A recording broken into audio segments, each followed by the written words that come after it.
Good evening, race fans. Welcome to another exciting week of iRacing here for the SNS Racing League.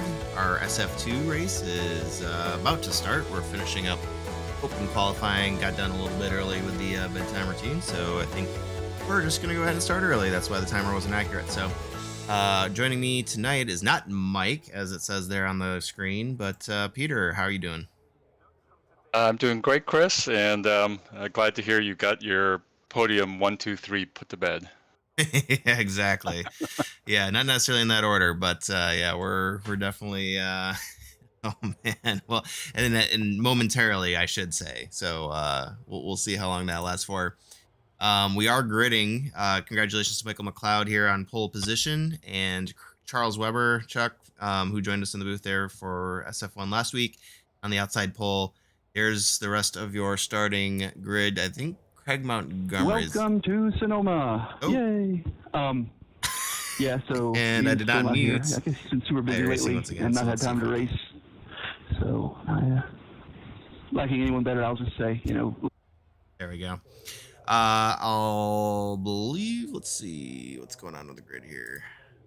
Yeah, one more. There's Craig Montgomery there in P13. So while sounds like Jake is working on the old drivers briefing, you can see where your favorite drivers are going to be starting from. And yeah, that's all I got. Sonoma. Talk to me about Sonoma, Peter. I've not been completely up on all the Discord chat. It seems like, some people think it might be a little tough to pass here is kind of the one thing that I kind of gleaned from that. I don't know if that's accurate, but what's the big things that you're going to be looking for tonight? Well, I'm surprised to hear you didn't know more about it because this is a NASCAR track, isn't it? It is. So that is, I mean, I know the NASCAR kind of style from it. I don't know how the Skippy drive. I know we were here last season, but of course a different configuration. And I wasn't quite understanding, or, I wasn't getting a great idea of what people thought of it. Yeah, well, I think everyone in the league's been having tons of fun lapping this course because it's just really technical. Looks like it has a lot of hills. You go uphill here, you get a little lightweight right at the crest. You have to really be precise with the throttle because you're balancing the front and back of the car with the throttle at all of these uphill sections. But to your point, you're right that a lot of the Discord chat has been about how hard it is to pass on this track, and there are really only a couple of prime passing opportunities coming into a couple of hairpins, and so there's quite a bit of discussion again about what constitutes a dive bomb, what's within the rules and what isn't. And so I think we're going to see, especially in the later parts of the race, more and more desperate drivers trying to make some moves here. And so here we're coming into the first turn 7 hairpin, and you can see there's people going too wide, and then you go through a very technical section here called the S's. Really treacherous on cold tires here. Looks like all the drivers giving themselves plenty of room, to your point so far, which is good. Jake actually trying to work his way back up, down one spot at the moment. Ray Bartnikowski up 3 spots, your biggest gainer so far early in the race, at least. And I will say, I think McLeod was the class of the field there in practice, from what I could glean from the times, but. As this is another discussion that I think was going on, at least for a little bit. Hot laps are great, but you got to put it all together here for 35 minutes, and pit road, and it was pit road here at Sonoma. Not exactly I guess I wouldn't call it a particularly tricky one, but it's also not one of the easier ones either, and it's quite long, if I remember correctly. Well, I think it was sort of a welcome refresher on what our morning and evening commutes to and from work were like back before the pandemic. It is a long pit road, and luckily the speed limit's pretty reasonable at 45 miles per hour. So you're able to keep up some speed, but you spend a long time going in and around the pit, all the way to your pit box. And of course, everybody has to do the same thing you're doing, but it doesn't feel like that when you're in the heat of the moment. Just want to go just a little bit faster.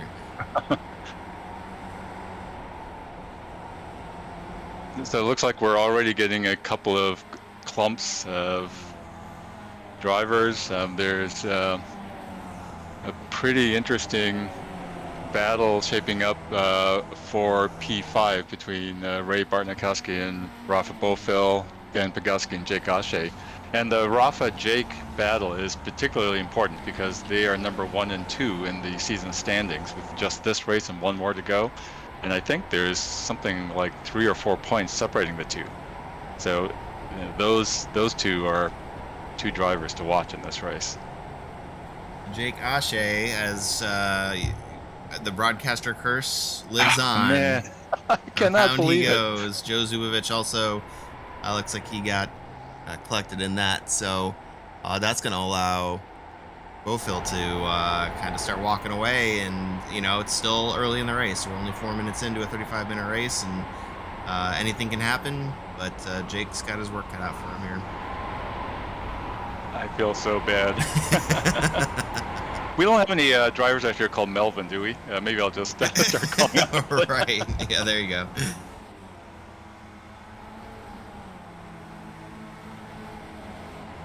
But, you know, except for how hard it is to set up a pass here, I think everyone in the league, you know, and all the chatter this week, I think everyone's been loving this course. You know, it has all of the challenges. It's just really well suited for the Skippy. And, you know, part of the attraction of the Skippy is the car moves around a lot. It has these enormous slip angles, and this is such a hot, slick track. And, you know, you have all of these ups and downs and pretty fast technical S's that they've just been going through here. It's just really, really fun to drive a Skippy through here. Awesome, and I do know that we've got a few drivers at least who might consider this their, you know, quote-unquote hometown course. I think that helps. We've got at least one Decker, I think some more who have raced this track in real life. And yeah, I think it's a good Sunday night Skippy track, I think, overall. I kind of like this configuration better just because I believe that the hairpin there that we just were riding along board with Rafa for, that it was shortened up last season, I think, or I don't know. We weren't going around the tire stacks there. There weren't tire stacks. That was the problem. And so you could really take a big chunk out of it. Yeah.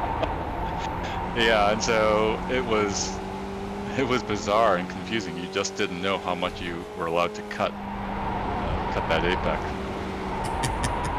It was like turning around in an empty basketball gym or something. It looks like we have another off track. Is that Oliver Hartley, I think? That is indeed. It's back up there, Oliver Hartley going off track. Yeah, that turn, I think that's turn 4. What happens is if you miss the apex, even by half a car width, the outside of the track slopes away. It's sort of off camber, and you run out of the track really fast, and then you're in the sand.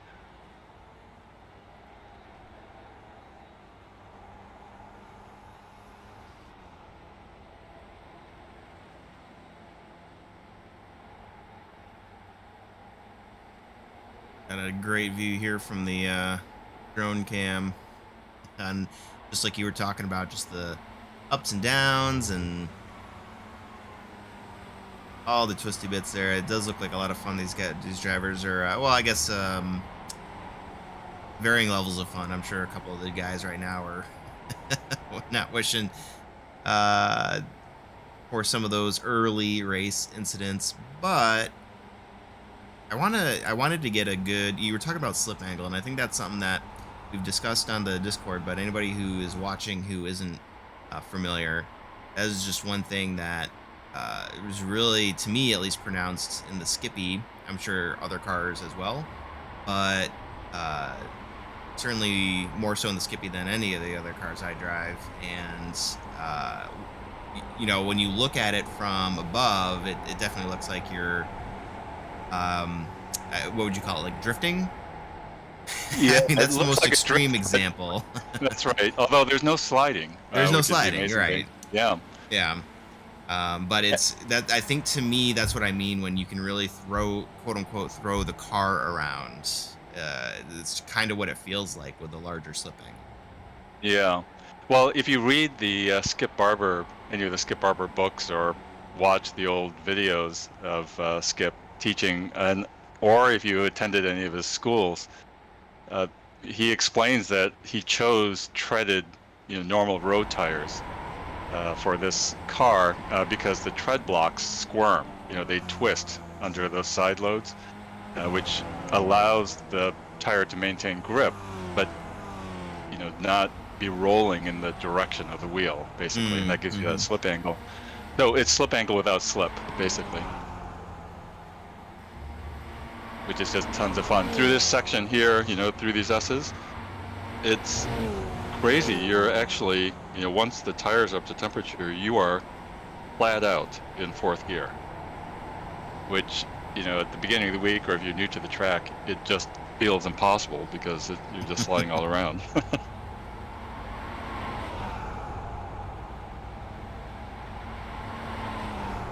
Well, you can see Michael McLeod checking out from the field here, up 4 seconds now over everybody else. Matthew Shepka checking in. Go racing. Let's do that racing. Fun. We still have some battles, though, throughout the field. We have been kind of focused in here on Rafael Bofill, Ray Bartnikowski. You can see, actually, we're just focused on Russ Spanberg, but those guys are right behind him. Oliver Hartley, who had the off-track, working his way back up, trying to get those spots back. Dan Bogowski behind him. And then there's Nick Tullo, Rich Butler, Barry Stockdale, and a little further back there, Jake Ashe. He went down to pit lane on lap 3 for an amount of time that looks to me like it could have been a initial pit stop, although it does seem early. I don't know if that was just because of the damage. You saw his bent wing, and I'm sure other parts of his car were a little twisted up. So I don't know if that was for the fast repair and then back out, or if he's gonna have to, obviously pit at least one more time. Was this a 2 or 1 pit stop? This is a 2-stop race, and so what'll be interesting, we know Jake likes to take that first stop early. And, right. I guess the question is if he was able to get that early pit stop and his fast repair at the same time. It'll be good for him if that works out.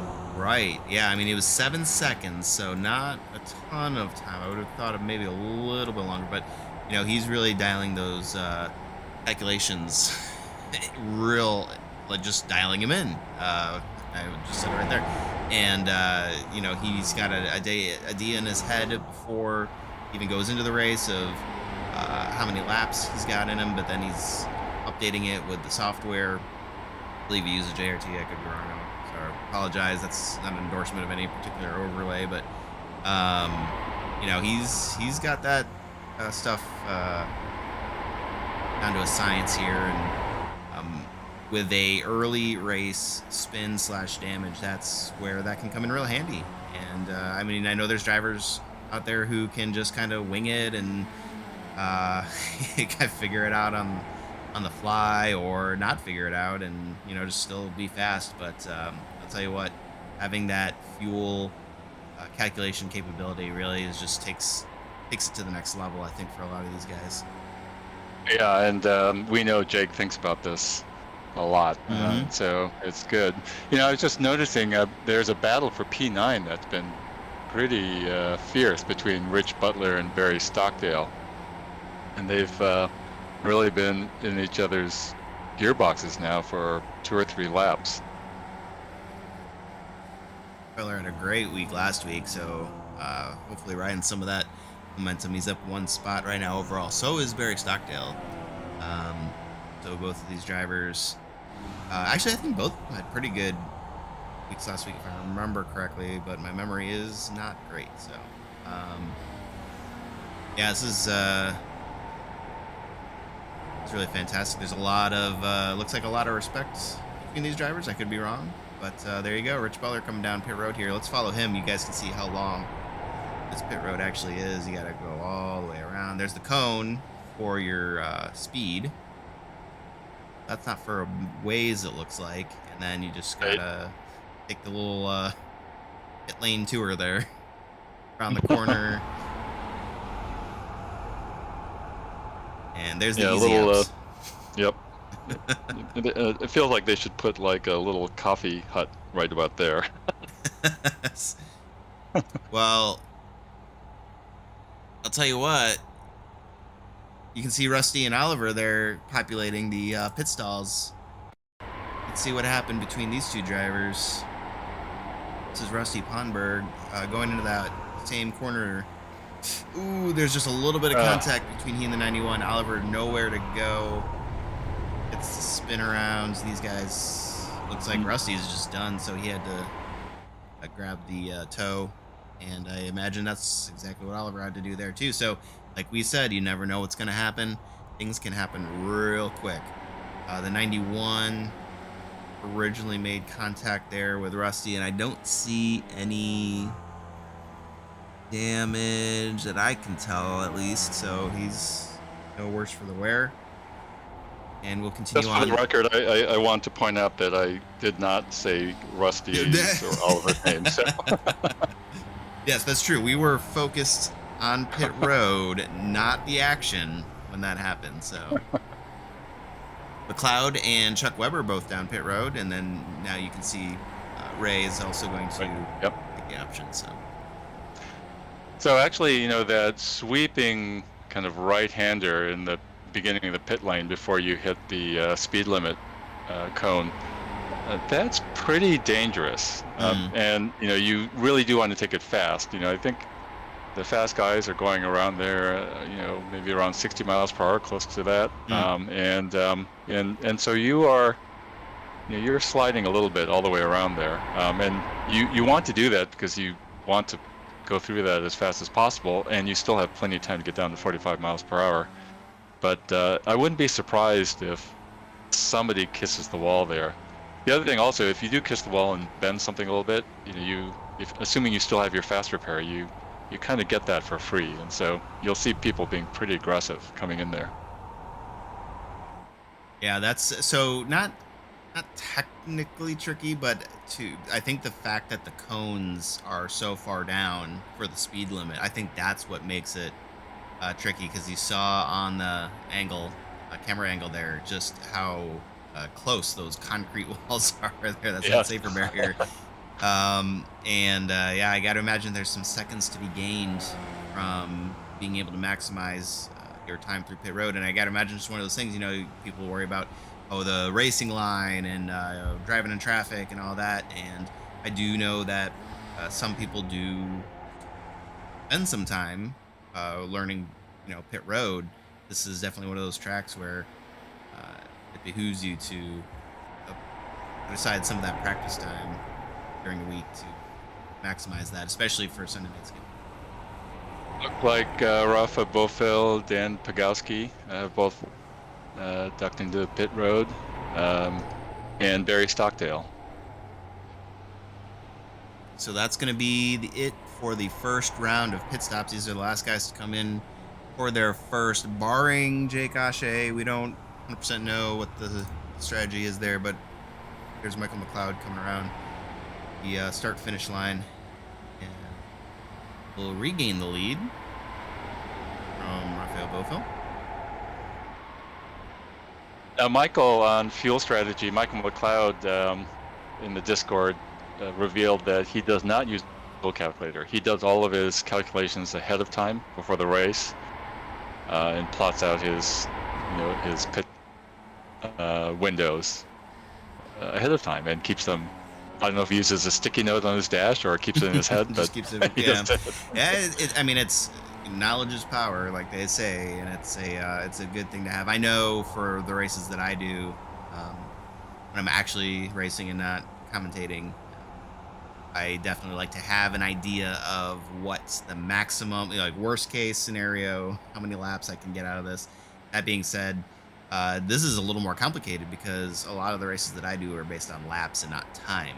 So that one final lap or two that you're not really counting on can be a big difference. So it does look like that first round of pit stops has spread the drivers around, and so most of the cars are now, maybe except for Oliver Hartley and Rusty Pontenberg, battling for P10. The rest of the cars have spread themselves out a bit.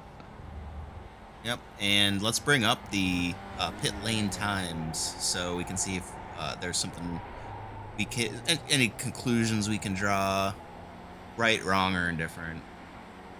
We like to speculate here. Okay, Racing. So this is the pit lane time total. You can see it's, I mean, they're all fairly close, but still, I mean, 49.9 there for Ray versus. I mean, honestly, it's funny. Michael McLeod was one of the slower drivers, I guess, down pit lane, but actually extended his lead. So interesting. Yeah. Really tough to draw conclusions there, but yeah, 4 seconds ish between slowest and fastest, not counting obviously Rusty and Oliver with the toes there, but.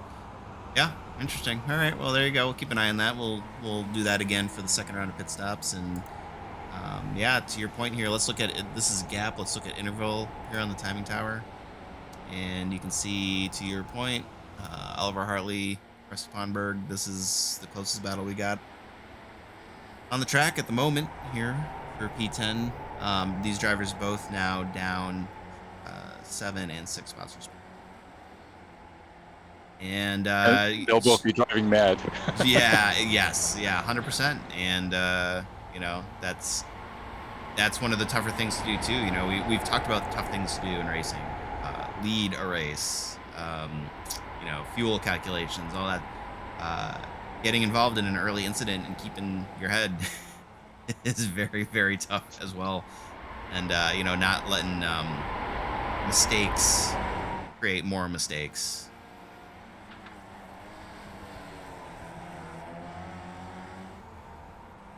Good news for Jake Ashe. He's back up to 6th spot, so he's up 1 spot on his grid position right now. So I'm sure he'll take so that. his undercut that might not have been an undercut seems to be working, especially if he can get by with just one more pit stop. Well, here you go. We'll see. Coming in at 20 minutes and 33 seconds. He's gonna have to looks make like it. Jake's in the pit lane. Yep, 14-ish, 13-ish more minutes. Well, actually, I don't know. Can't even say that because, like we talked about, very soon. Yeah. Wow. Yeah, this will be cutting it close, actually. So it'll be super, super interesting. See if he can. Let's see how long he stays in there, because that's gonna. And you know, at this point, you'd think that I would have figured out the fuel rate, the fill rate, Skip Barber, but I have not yet. 13.63 seconds, so that's nearly double the amount of time that he was in there the first go around. Full fuel load. It's usually about 13 and a half. You know, 13.6 is pretty much for the SF2, pretty much the full load. So he's topped up, and that means, I think, in his head, he's going to want to try to finish the race. Well, you shall see. The things that are working against him right now is the fact that all the other drivers are not going to have to sit there for 13 and a half seconds necessarily. Right. And he's going to have to, you know, if he's right on that line of being able to make it or not, then he's going to have to be real careful with his fuel saving race lines, which, you know, for those of you who do not race, if you're just watching Friends and Family, you know, you're kind of lifting a little bit earlier, going into the turns, you're getting on the gas, maybe just a touch later. The little things you can do. The way iRacing calculates fuel consumption is your throttle angles, I think is what we determined, yeah.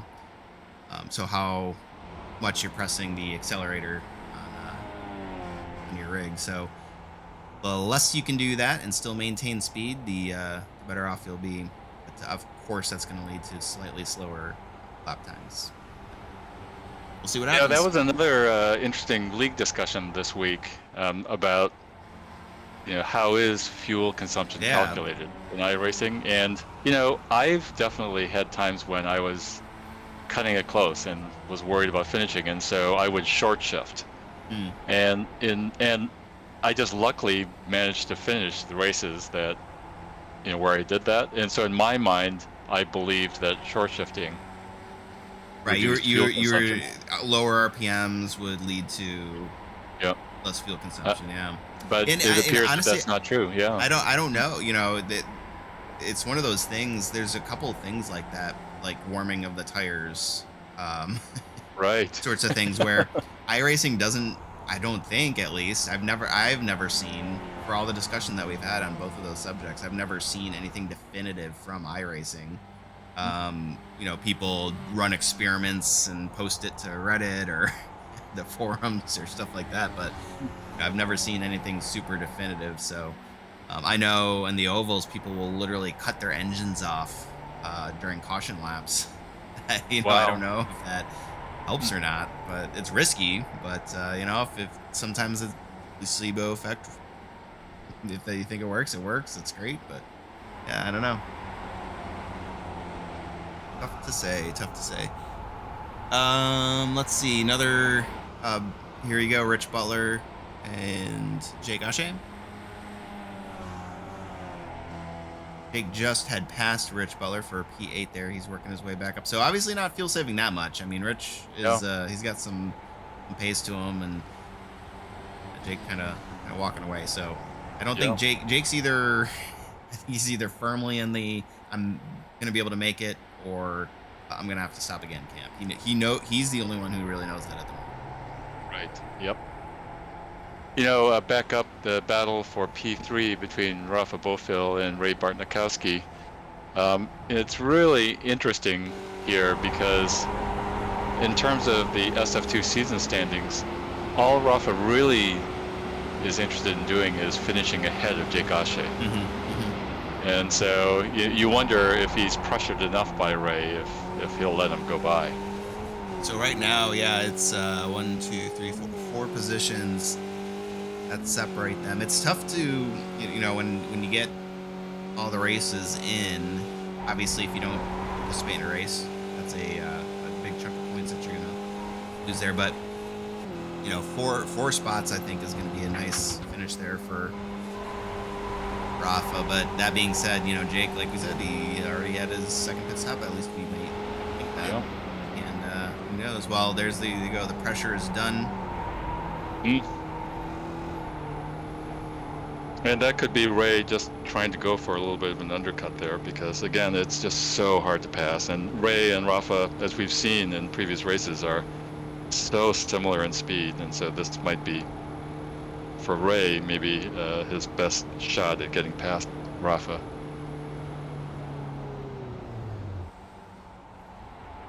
Back up to the front there, we've got Michael McLeod still leading the race now by 10 seconds.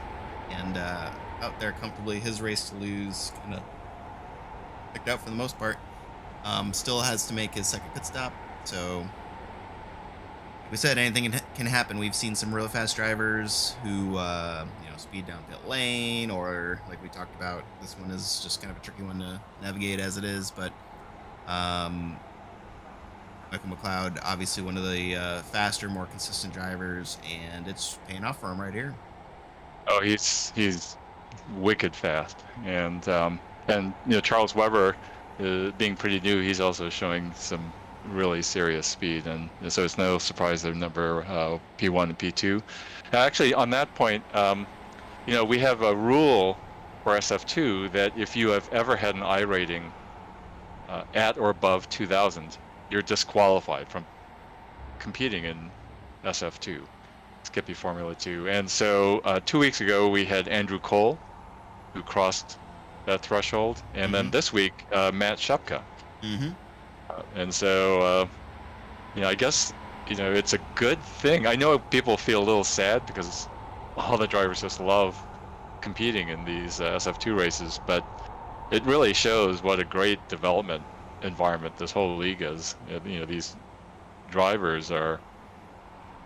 It's a double-edged sword, isn't it? Like you these guys all race together, and um, just by extension of that, you get better. And a lot of these guys are participating in the coach NT uh, function that we have there in the league too, and you grow to love it. Of course you do, and but by definition, that means you're getting better, and of course that's going to reflect in your public races, and you kind of skill yourself out of being able to do it. So it's what's cool is that there's no sandbagging. People are just trying hard, and they're doing the pub races, earning I rating, and moving up the ladder. And it's really cool seeing. I saw a lot this week of, from what I could tell, drivers finding each other in the public races, and not only the higher splits, but finishing well together no matter what split everybody was in. And it was funny. I don't know that there's any extra, like, you're not going to take it easy on other SNS drivers for sure, but I got to imagine there's just another level of like, oh, okay, I know this guy is next to me. I can trust them a little bit more. I think that maybe just some random person that you come across. There you go. Michael McLeod is coming down pit road. Same with Chuck, and so that's going to leave Rafael Bofill 13 seconds back. He is only pit once as well. You can see him come across the start-finish line there. So he will take over the race lead. However, he still needs to come in and top off the fuel. And a little while ago, Oliver Hartley came in for a second stop and came out right behind Joe Zubovich. And so there's now a little battle brewing between Joe and Oliver back in P11. So we haven't talked about Joe much, but obviously good friend of the league there. He is sitting one spot up from his starting position. He has been down twice already. No, one of those was, you could see he got kind of caught up in that early race incident, trying to avoid Jake. At least that's what appeared from the angle that we had. But he's been able to salvage a bit of the race night here, and having a pretty good run. Well, looking at the timing chart, he's setting some really good times, so he's having a good drive. I think it was just unfortunate that he got caught up in that early incident.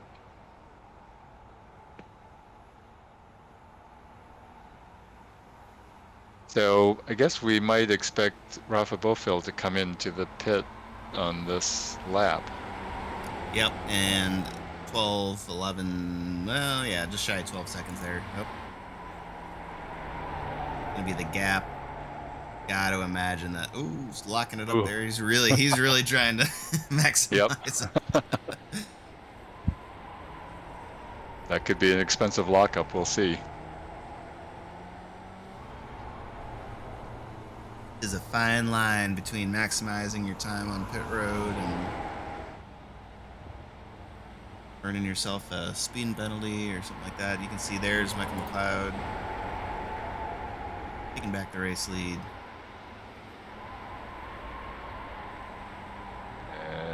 And Rafa will come out, looks like for sure, behind Charles Weber. And there we go. So Dan Pogowski in P2 still has to pit one more time. Barry Stockdale's coming down pit road. And that should be... Nope, Rusty Pottenberg needs to pit again. Which he is right now. So there you go. That's going to be it for pit strategy, where Barry and Rusty come out. That's... Daniel Pogowski. That was a good save for him. So where he was on the top of the hill there, that's another place. It's, I guess, turn 3, which is actually sort of an uphill left-right. You can almost call it like a left-right chicane, but the right-hander on top is, the car gets super light. And so again, it's just really easy to go wide. But as long as you don't panic, keep the wheels straight, get off the throttle a little bit, you can save it just the way that Daniel did there.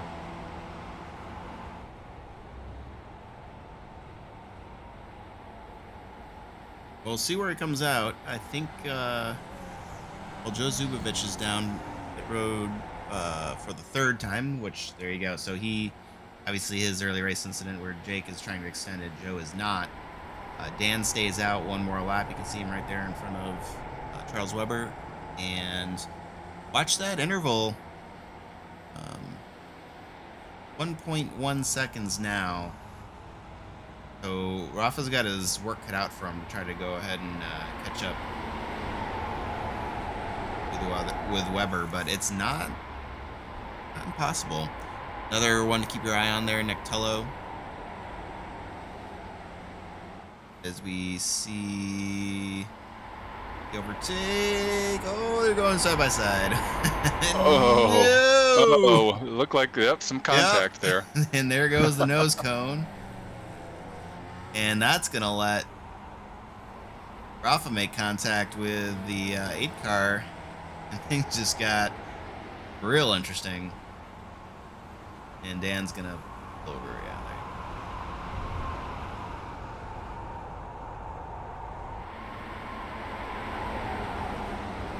So again, in terms of strategy here, while of course, a lot of this depends on the personality and what motivates these drivers.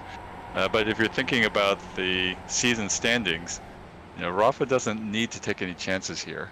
Sure. Right. Yeah. No, that's a good point. He's still got that lead over Jake by a handful of drivers, and it's tough though. I'm sure he's thinking that, but there is just something in your monkey brain, your lizard brain there that just kind of, car, go fast. Yes.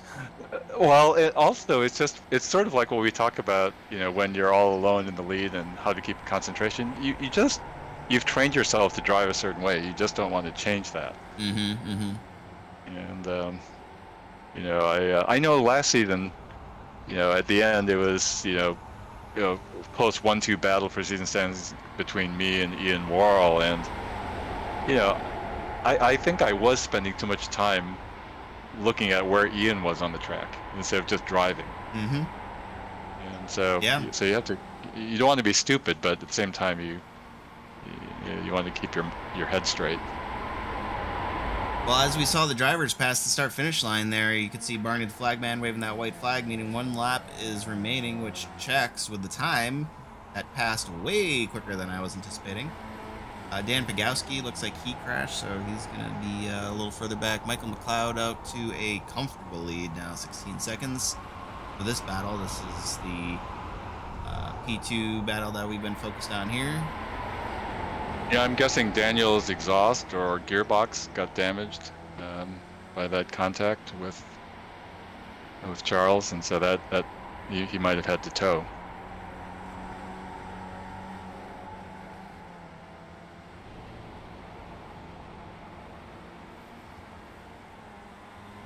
Well, McLeod's going to come down to the hairpin one last time. You take the checkered flag. What a drive by Michael. Just, that's the kind of, start to finish, just clean, no fuss win that I know every driver loves to have.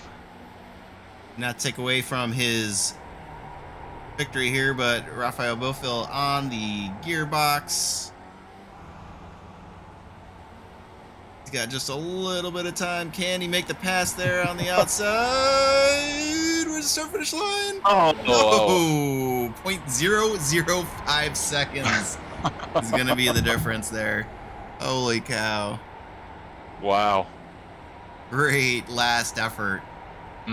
Hey, Rafa Bofill there. Ray Bartnikowski, he's going to come across the line in 4th position, up 4 spots. What a great run for him. Jake Ashe is going to still finish in the top 5, up 2 positions. So stop the bleeding a little bit there. He's only down two spots, 2 points there. Rich Butler in 6th. He's up 4 spots as well. Barry Stockdale also up 4 spots. Nick Tullo up 1, P8. Oliver Hartley, probably a night that he's gonna hope to kind of shrug this one off and go on to the Skippy Formula One race and hope for a little better luck there. But he's gonna come home P9 regardless. Rusty Pottenberg about 3.7 seconds back from him, down 7 spots again. Rusty, I'm sure, not the evening that he was looking for, but still walks away with the top 10. And Joe Zubovich, I'm going to come down pit road 3 times. Really just kind of was the nail in the coffin for him. But like you said, looks like he was running some pretty good lap times, and hopefully he can take some of that and use that as momentum going into the final week of the season. Oh, yep, no, okay, it's like he might be a lap down, so they just finished him. So there we go. That's it.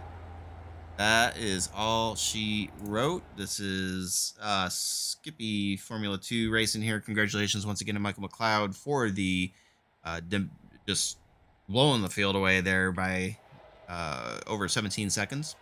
Charles Weber and Rafael Bofill with a great battle there at the end. And they're going to round out your podium. Let's see the rest of the people there.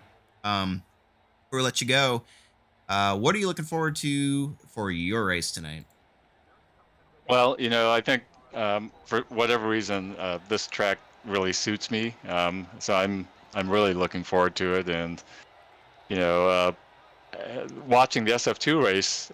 Even though we were all worried about how hard it is to make passes and such here, the racing was pretty darn exciting. So I I don't know that people were feeling any lack of pressure. Yeah. Or the ability to pressure others. So yeah, that was a big takeaway for me too. Yeah, for the lack of passing zones, there was some pretty close racing. Best of luck to you. I'll tell you what, I'll do my best to only talk about you when you're stopped in pit road, like when you're not moving the vehicle. But good luck. We'll let you get going so you can get in the car, get warmed up, get those practice laps in. And thanks again for joining us. And I guess we will see you next week. Tons of fun. Thanks. All right. For everybody else still paying attention here, we've got just a few minutes of break. I will put up the timer like we always do. Come join us again for the Skippy Formula 1 race. Should be starting here in about 20 or so minutes. And we look forward to seeing you then. Yep. We'll see you in a little bit.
Welcome back, race fans, to the Skippy Formula One session of our Sunday Night Skippy racing night, I guess. I don't know how else to put that. So we're back here at Sonoma.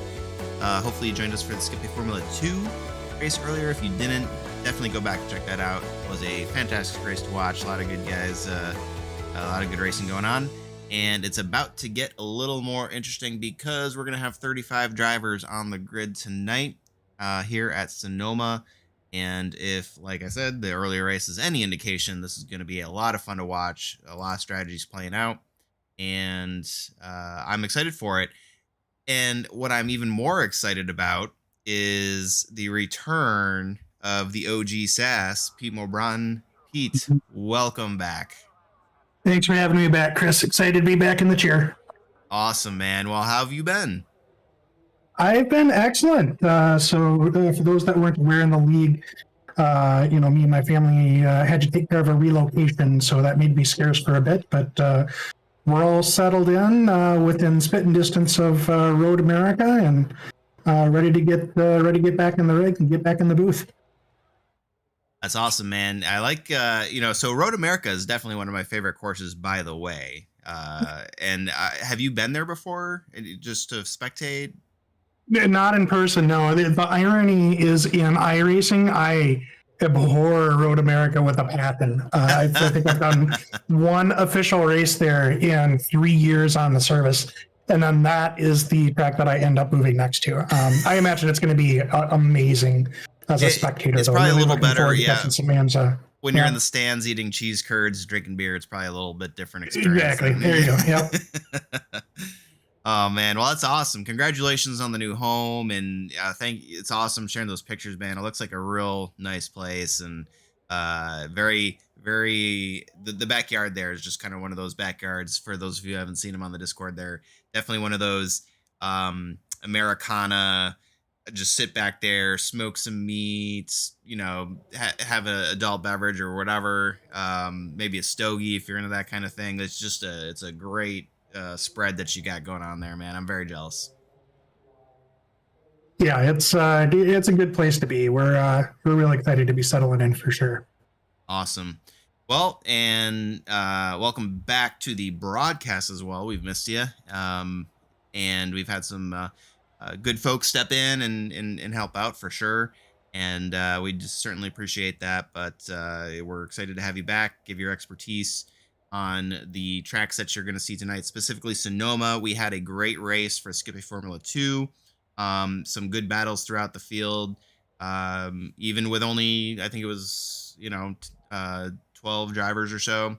And right now we've got 35, and I'm kind of looking forward. I know that the discussion was that there's not a ton of passing zones, or at least relative to other tracks that we've been to this season. So I get it, but that's not to say that you can't pass here. And on top of that, this pit road is what proved to be a little bit tricky to really maximize your time, and make it made a difference in the race earlier.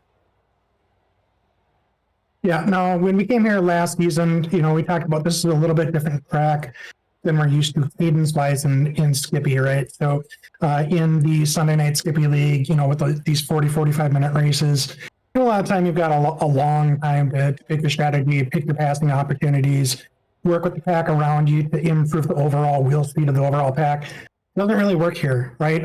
If you want to make forward progress here, you have to be extremely aggressive because the passing opportunities are so rare and so challenging, right? There is no halfway passing here, right? You have to make your intent known and sort of authoritatively follow through. So I'm really curious to see what sort of strategies we see people employ here, whether we see more aggression off the front or we see people sort of sit back and if I sort of accept that this track's a bit of a processional when you're not going full beans. Well, we are gridding here after the successful driver's briefing. We've got Edwin Viorino back on pole and Jeffrey Decker on the outside pole there. We'll start alongside him on the front row. Jason Bison third, Mike Bowers behind him. So Real quick, front row here, and of course, a lot of other names that you might expect to be up there. And what? There we go. Get down here a little bit closer to the action. 35 drivers will start their engines here. The lights are about to go out. Keep your eye on Barney, the flagman there for that green flag. And Edwin gonna take him down. Look at that. Oh, somebody didn't start. Who is that? Mike Bowers. Looks like he had some technical issues. People really adept at avoiding that. That is some good reflexes there by the drivers of Sunday Night Skippy. Avoid the slow car there of Mike Bowers. Yeah, I can guarantee you if that had been an official session, that would have ended in a lot of tears and heartache. That's sort of a testament to the league here that with this many cars on track, they can handle that sort of surprise on the start. And with a plum at that, look at all these drivers working their way around this twisty, turny up and down course here. Heart of wine country, and we've got some, looks like most everybody's just kind of settling in, and a lot of respect given here, as we would expect to see. It looks like we're seeing most of the drivers take that more conservative approach, lining up. We're not seeing a whole lot of 2x2 here. I think those big litmus tests is going to be that first time through the hairpin. Do we see people pair up? Do we see people go from those, really try to dive deep into the braking zone on the inside, which is, sort of how you have to pass here. But right now, not a whole lot of dropping going on.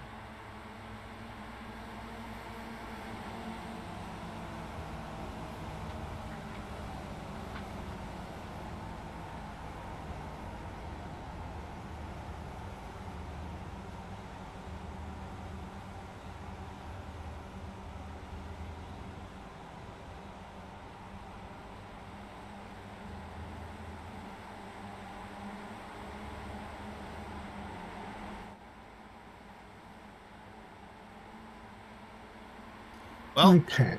Yeah, let's see what we've got going on here. Sorry, I'm trying to reply. We've got some people checking in. Jeff Torbeck's checking in. Dancy's checking in. Barry Stockdale's letting us know. I believe that's Dancy's referring to as under the weather. So, of course, we hate to see him not racing, but glad you guys could join us here tonight at any rate. I think we're in for a treat for sure. So far, so good. No real big incidents that I can tell other than Mike Bowers now.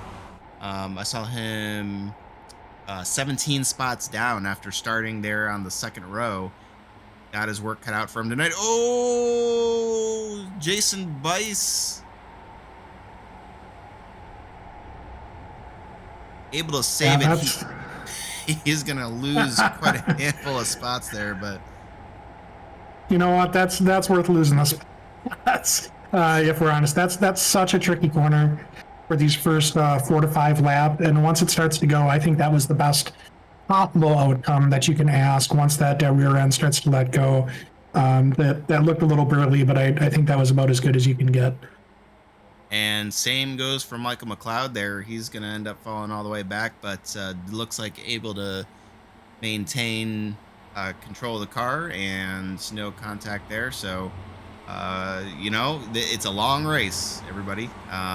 We've got a lot of fast drivers who clearly not having the start that they originally had wanted. Oh, we've got more cars off. That's Mike Bauer, Sean Trediak involved with that.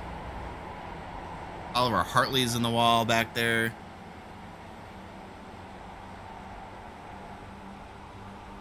Ooh, and that's a tough... Oh, we got more contact there. I believe that's Michael McLeod again with... Jake Doe? Yeah. Maybe? Jake? Oof. Rough. And yeah, that's what we were talking about when we get into this hairpin. This is where we start to see if there's going to be aggression. This is the spot. Right, and it looks like we just got a little bit of help getting turned around and had a bit of a cascade back through the field. Yeah, sorry about that. Forgot about the whole timing tower. Could be helpful. I'm looking at it. You guys can't see it though, so that's up there for everybody now. All right, so Very interesting start to the race here. We've got up front, though, you can see Edwin and Jeffrey Decker really starting to pull away from Lauren Avery, who, I mean, goodness gracious, Lauren Avery's up there in the discussion here every week now, and just really pouring it on here.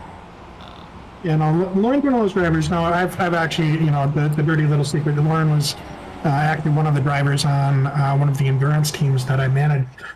So I've been sort of watching him develop as a driver since the first week he started in iRacing, and lately he's just got, you know, fire pace.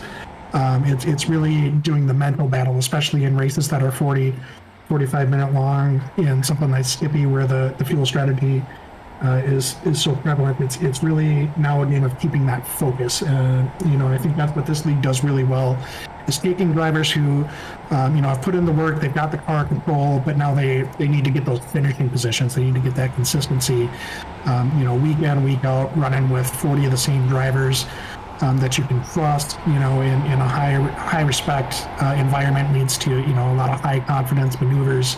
And we're seeing a lot of drivers really start to blossom last season and especially this season. Speaking of high confidence, high respect maneuvers, Justin Orbello and Jason Weiss here going toe to toe, wheel to wheel. Yeah, I've got a hunch these guys have decided that maybe the pack ahead is probably a foregone conclusion. So, you know, maybe let's have some fun back here. Yeah, you know, that's the right. Do we work together, try to work our way back up? But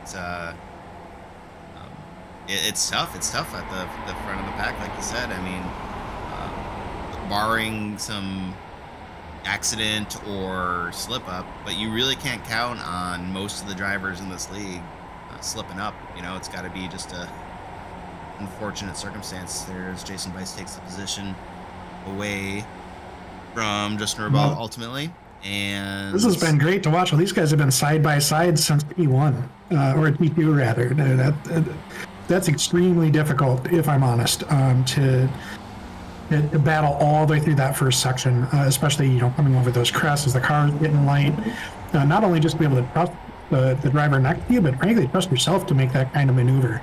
Like I get a little skittish, right, when I'm trying to precisely place the car next to somebody in that T3 through T4 section, but these guys are taking the gloves off early.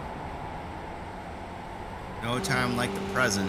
Here's Scott Bell up 2 spots now. Well, actually, Carl Drunke there on the inside, on the outside. Oh boy! So this is the battle for 4th right here. You can see Lauren Avery, the aforementioned Lauren Avery, up ahead of them. It does look like Carl's going to cleanly make the pass there, but they were trying to go side by side through that first complex of turns, and it can get a little hairy. You can see the momentum just wants to take you. You really got to have a lot of trust. And a reminder for Scott Bell there, written on his car to send it. We will see. Comes there. Oh, Scott, you got to turn that Twitter. I'm sorry, not Twitter. Twitch handle around so we can read it from our roll bar angle here. Tech Shizzle, go check him out. He's streaming live now. Get you a little different perspective on what Scott Bell's looking at here. Yeah, we're gonna set goals for Scott Bell to improve his marketing package for next season. Another great battle for position here. Jeremy Grandin kind of hanging onto the gearboxes. Spencer Clark. Jeremy Grandin's another one of those guys that is really starting to come on the radar. We end up seeing him, you know, within a 10th, you know, folk around him pretty regularly. You know, I've had a couple of weeks off here, granted, but you know, that was one that was starting to get a little bit of the hairy eyeball, watching him work his way up into those top 10s and even higher sometimes with, you know, good constant pressure. Sarah Bell checking in on the iPad. I like it. Any which way you can. Get on those streaming devices. That's dedication right there. I like that. So we're focusing here on Darren Chernick and JR Hoops. It's tough. let me do what I did in the Skippy Formula 2 race here and bring up interval instead of gap. So this is just the difference between each individual car. You can see quite a lot through the field of some good, tight racing. And, yeah. I'm especially keen watching this.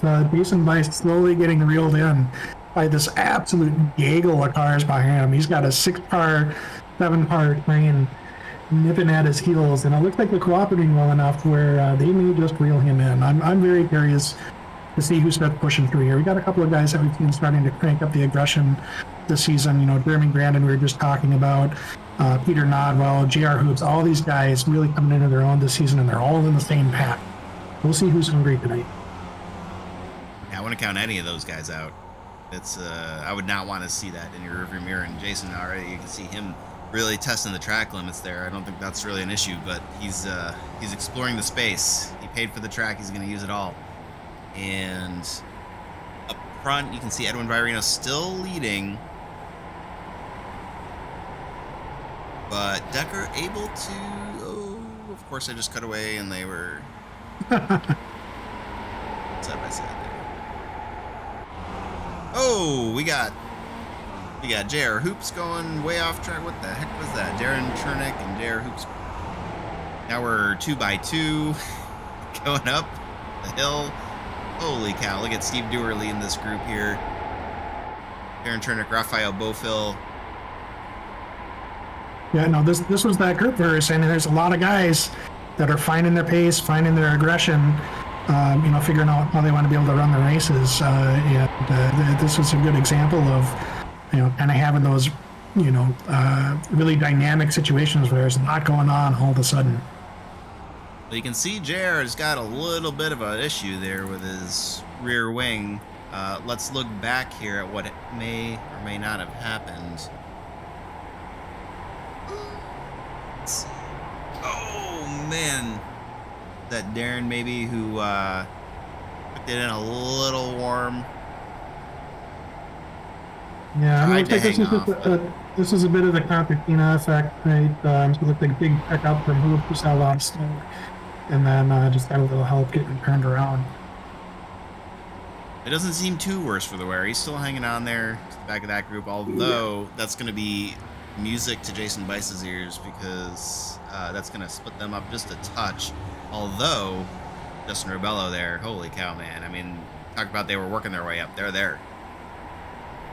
Yeah, that definitely, that took that, whatever that was, that 7-car pack, and sort of split them up. And I think this front pack is now just 5. I say just, right? That's a pretty healthy sparring pack. And then the rest of the guys kind of fell back into the pack behind.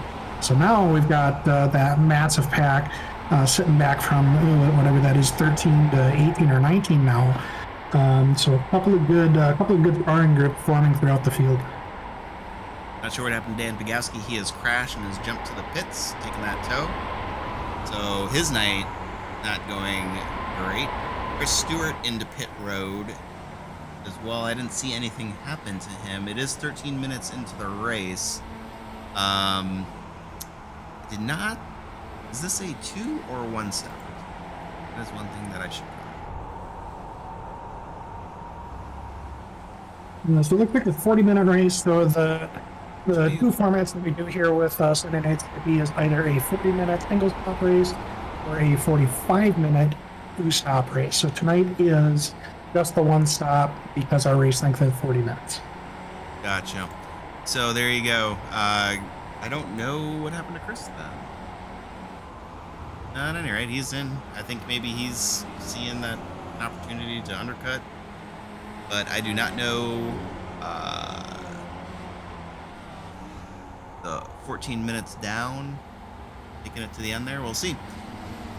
Good to see him back, though. I haven't seen Chris Stewart in a while, to be honest with you. He's one of the original OG members of, founders, really, of Sunday Night Skippy. I believe one of the original forum messages was sent by Chris Stewart. And I know he's been super busy, so it's good to see him back in racing.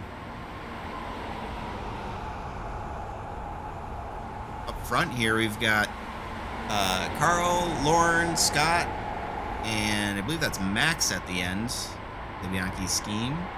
This is really the battle for P3, the final podium spot. These guys have all found each other, and obviously Edwin and Jeffrey Decker kind of walked away from them at this point. I mean, 4.7 seconds, holy cow. But, you know, this is, to me, this is the battle to watch right here, other than, obviously, the battle for the lead, which everybody cares about, of course. But getting that final podium spot, that top three, with a field like Carl, Lauren, Scott, Max, I think this is going to be a great showdown. And with only one pit stop to kind of complicate things, I'm hoping that this plays out. What I'm really curious to see what happens here is, so we're starting to come up on Daniel Pogowski here. Looks like he's doing a really good job of yielding. But this is sort of bringing up the point we talked about. It's really difficult to pass here. That also means it's really difficult to let people by. So as we start to get into backmarker situations, it will be, you know, anybody's guess whether it's going to group people together or split people up. But it is a Herculean task to get out of the way in such a way that doesn't impede anybody at all on this track. You know, these guys are going to do the best they can, but, you know, it's a tricky go around.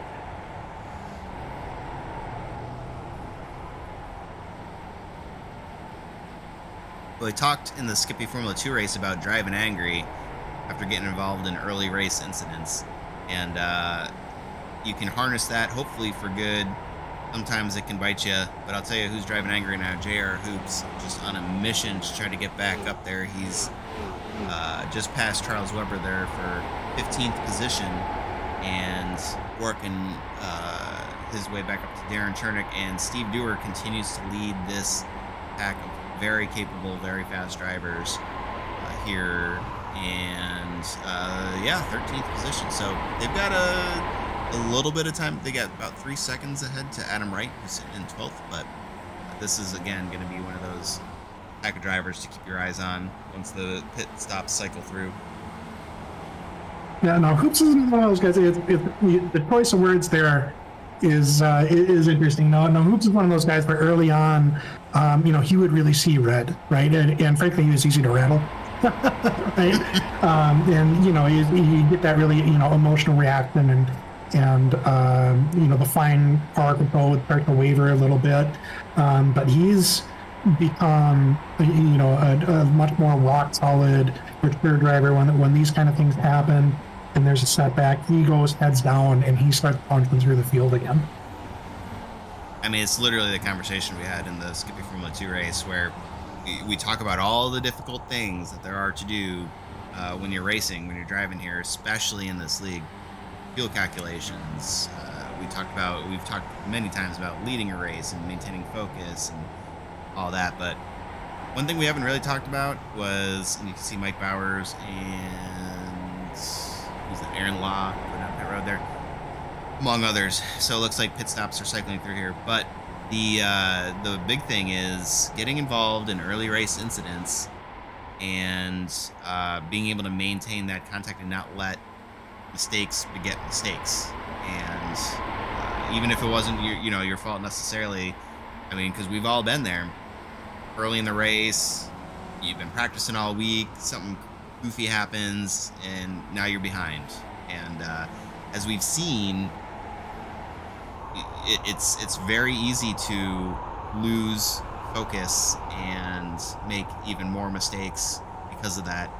But the length of these races and the amount of things that can go wrong, you're never out. You are never out. And I think you've proven that. Yeah, I think, you were the gold standard for that for quite a while. We have to dig that up again.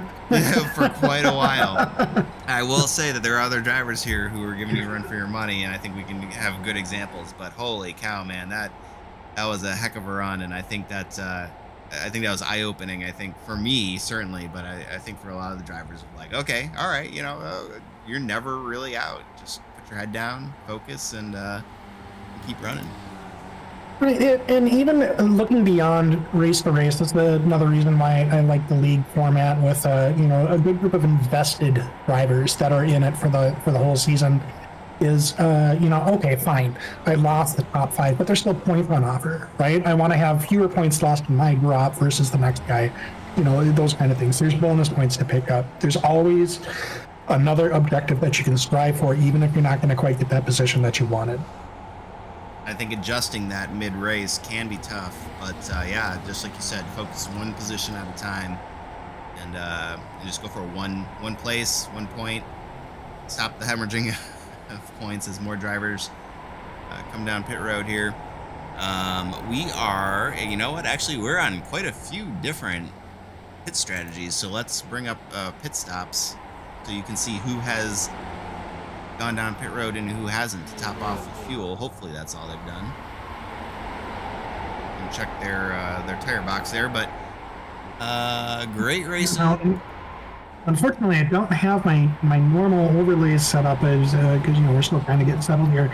But general observation, we've had a super huge range of lap numbers that people are coming in and pitting. We had bikes come in so early where we were wondering if it was maybe a problem, and then we've got guys.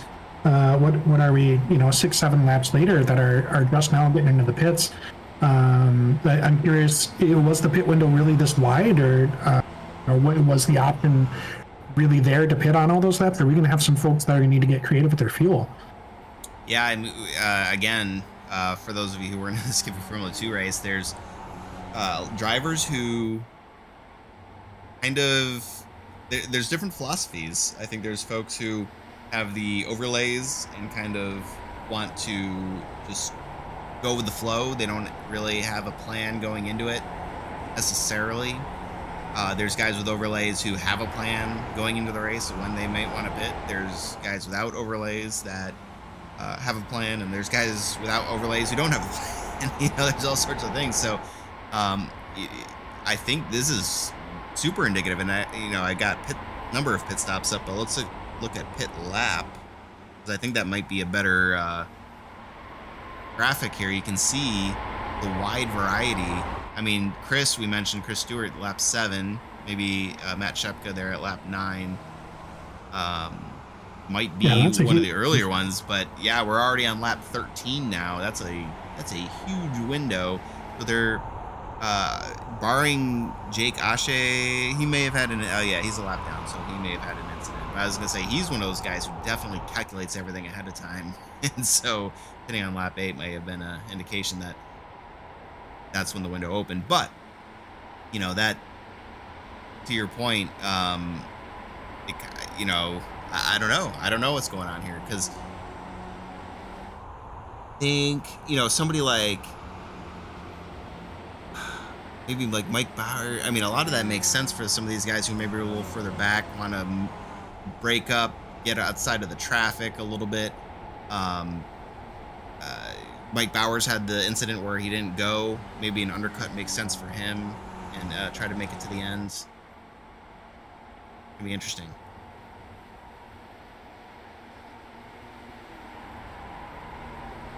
Carl's still going, man. He's got bells still going. Out. Yeah, no, a lot of the times if you feel like you have the pace on the cars around you or the cars that were in your pack, as soon as you get that clean air, you might just put the hammer down, right? If there's low risk, you're not going to run into any back markers, no one's going to harass you. Sometimes you'll go ahead and just run that tank all the way out.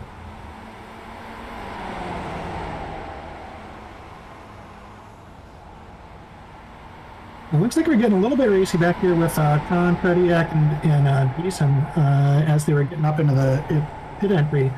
And Rusty Tottenberg now sitting in front of Jason as well. I think these guys are starting to move and shake a little bit.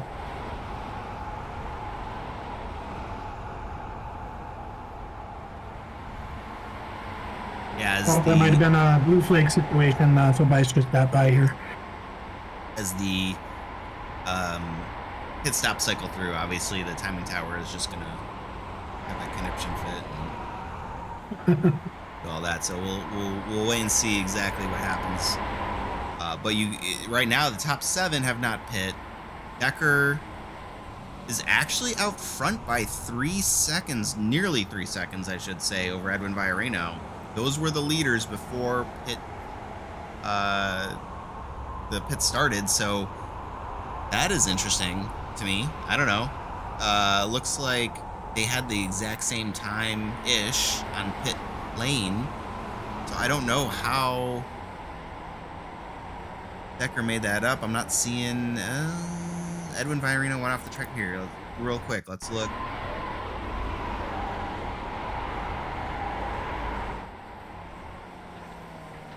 No. He lost that much time on that. Okay. Yeah, I don't know. Well, here you go. Looks like that's going to be the last of it. Jeffrey Decker, let's focus in on him. Coming around the final hairpin. And everybody else on pit road. I think this is basically going to be the rest of the pack here. I'd be surprised if you see anyone else go around again. I'm really curious to see what happens with Donkey. Come on, you know, he got run in clean air a good bit, but I'm curious to see if he had the pace on the pack that he thought he did. If they've got Bell coming out right hot on his heels, I think he's going to go ahead and be able to latch onto the draft. But, you know, I don't see the rest of his pack. So he might have had a really good call there. Interesting.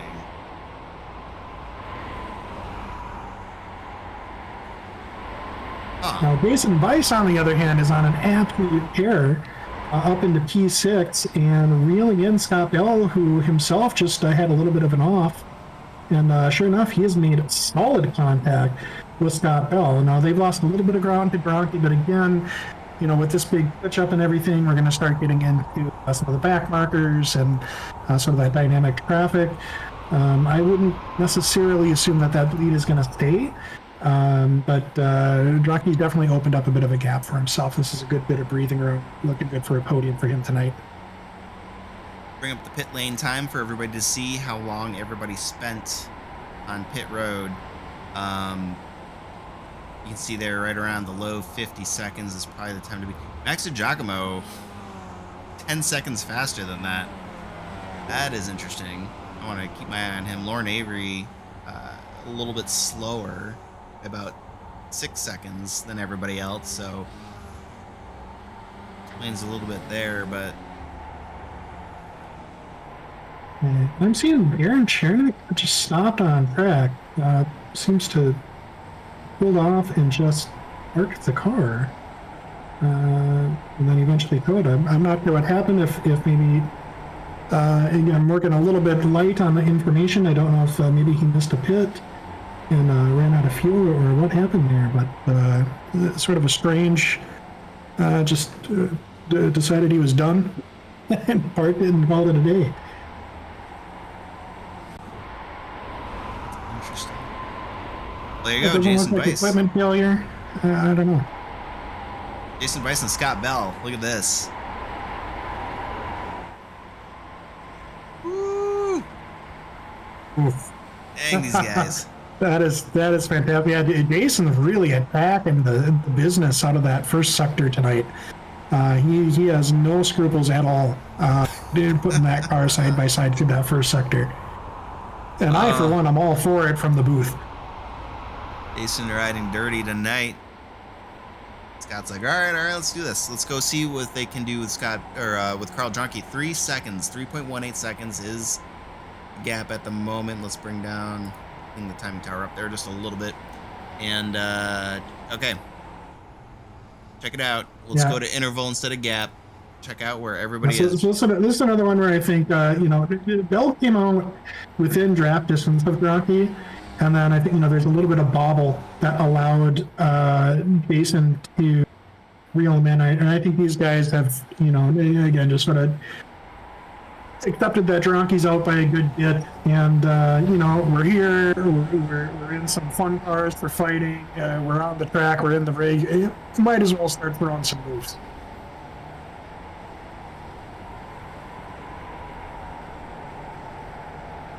Got Max Giacomo leading the race for 6th position here. Lauren Avery, Justin Arbello, Spencer Clark. That is a tight grouping there. And the race for... actually, no, let's jump back here. Sorry.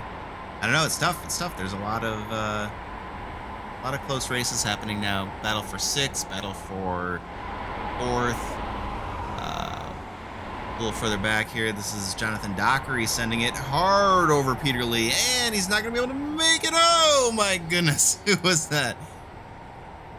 That was David Cow trying to avoid. It looks like he may have, but holy cow. Yeah, that one might be the second look. That was a bit what we like to call optimistic into the hairpin there. Andrew Cole's up 7 spots there. Chris Stewart is up 15 right behind him. Up 15 for the 15 in his classic Chick-fil-A mobile. And Andrew Cole, we were just talking about in Skippy Formula 2, having graduated. I guess that's the right word. Not racing there anymore. Having surpassed the 2,000 IR rating. So having himself a great night, and as is Chris Stewart here.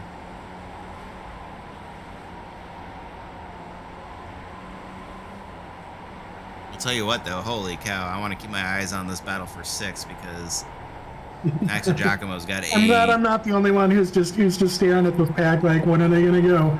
It's like, oh man, I can't even handle You this. can feel it coming. This is going to be, and I'm really curious. Actually, watching Spencer now, this is another guy who's been sort of sneaking his way into the top 10, flying a little bit under the radar. But I don't think that's going to last too long. I think we're going to start seeing him show up a lot more regularly. And you can see the way that he's drafting this pack. He's taking a look. He's sort of poking a little bit at Justin, see how he responds when he puts the car in different locations to see if he moved, if he follows. That's just what it looks like when you're timing out and calculating the guy ahead of you. So I'm curious if he's going to go ahead and try to identify a weakness and see if he can make something work. Well, you can see he has a little bit different of a philosophy than Scott Bell. Scott Bell had the send it message to himself there on the dash. Spencer Clark with the be patient message on the dash. And I guess that he's listening to his own advice there, because you're right, he's poking, prodding, seeing. I don't think that, I think these guys, I agree, I think these guys have just decided this is going to be the battle for this position, and they need to put themselves in the right position at the right time to go for 6. And it's a lot of fun to watch. So all of these guys doing a great job, keeping it clean, a lot of respect, but still keeping it super exciting. And Jason Bice and Scott Bell still at it again. They have, let's say, kind of closed the gap, Carl, about a half second, I think, from the last time we checked in. So they're making progress. Certainly somebody's made progress is Edwin Villarino, because look at that. He's got that lead down to 0.8 seconds. And Jeffrey Decker doing all he can to not drive in the rearview mirror, I'm sure. But that is tough when you got somebody like Edwin hunting you down. Yeah, I'll tell you what, a lot of these races very much make me miss being on track with these guys. But one thing I don't miss is watching that relative gap to Edwin. It just ticked down behind me. You're like, why is it going down? I'm going as fast as I can. I don't understand. I can't pull over any further. There's definitely a couple of guys in this field where you know that you're basically managing a gap, right? Because you're not going to be running away from you. You're just trying to hold on long enough that you can either hope for a distraction or get in under the wire, get into the pit before they get up to you. And Edwin's definitely one of those guys. I'll tell you what, Decker's got. He's got a task ahead of him here, because now it is down. Hey, we're inside a half second here. Might as well be on his gearbox. And there is 6 minutes remaining in the race. So, minute 45 per lap. And Edwin is there. Looks like Lauren and Rebello had a moment here. Lauren back in the pits. Oh no! So it looks like Lauren had a big moment. Got into the back of a couple folks here, and looks like his race might be over. We were just, talking about that focus getting down in the last 6 minutes here, and No, I think that was just a mental lapse. Oh my, yeah. Rebello, Giacomo.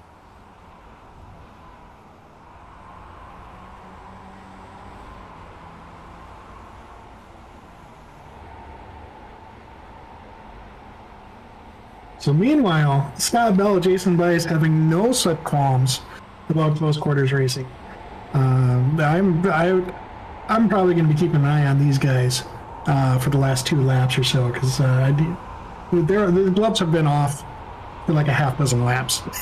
So as we get a little further, a little closer to the line, to that white flag, I think we're going to see them both give everything they've got.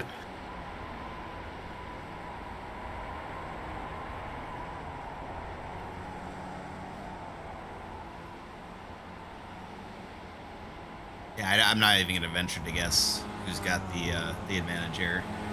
I'm not. I don't like the line on that. I'm not gonna put some money.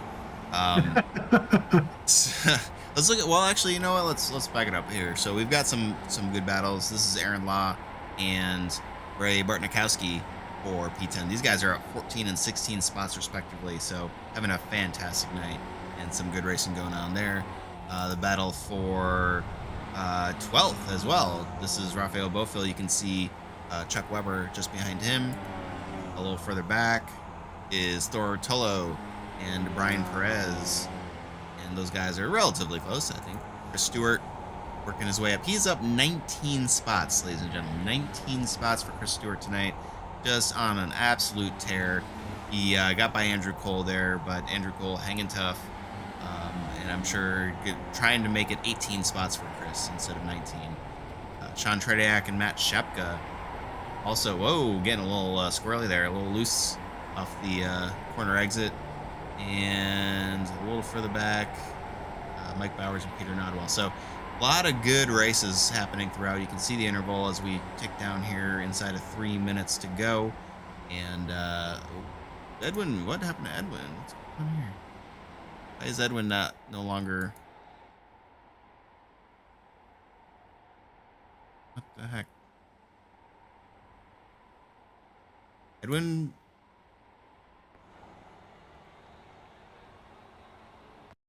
All right. Edwin passed Decker.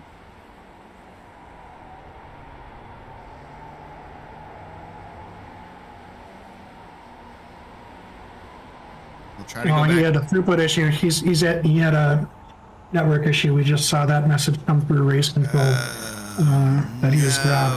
That's heartbreaking. 3 minutes to go and he got throughputed. That's just insulting. That's for the lead too. Oh man. Well, shoot. I mean, that's going to leave Jeffrey Decker there. It's his race to lose at this point. No, that's another one of those examples of you don't know how it's going to work out. Right. Right? You don't know what's going to happen. Absolutely. Looks like we're mostly either paired off or in singles now. Again, going back to this Scott and Jason fight. This is, I think this is the show for this next couple laps. Jason's currently holding on to that last podium spot, but not by much. And look at that. They've got it down to 2 seconds now. I don't think they're going to have enough time to catch Carl, obviously, because we're, let's see, where is Jeffrey? He is... I think they're going to have one more lap after this, if I'm guessing. I don't think we're see white flag yet. So they're cutting into Carl's lead there, but not by enough to make it worthwhile. So unless Carl has some connection issues.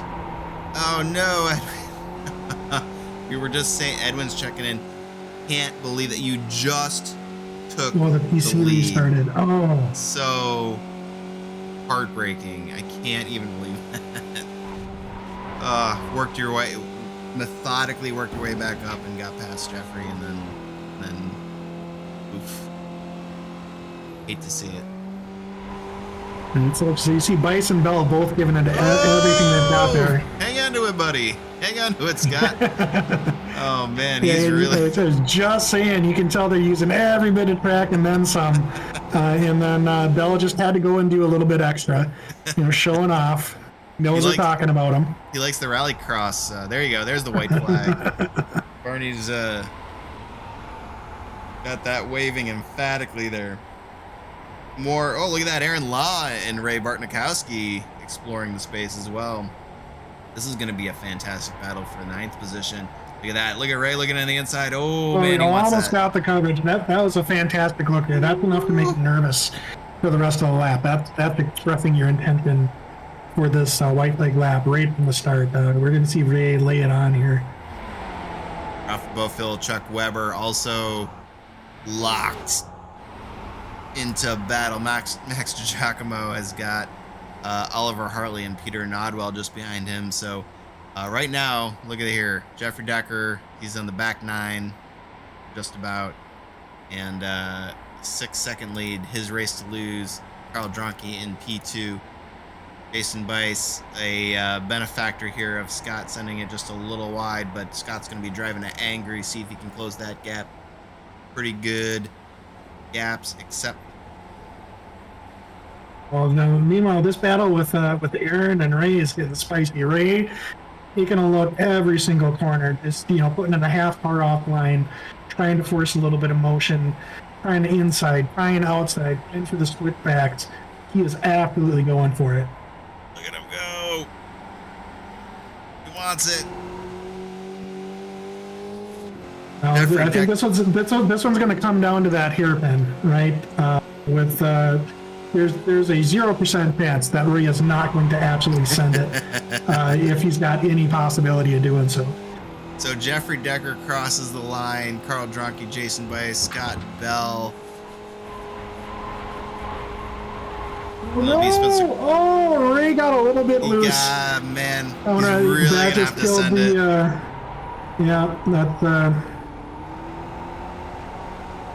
That's one of those mental prioritization deals. It's not worth a little tiny bit of extra there if it forfeits your even the optimate talent into that hairpin. But still a great last couple laps.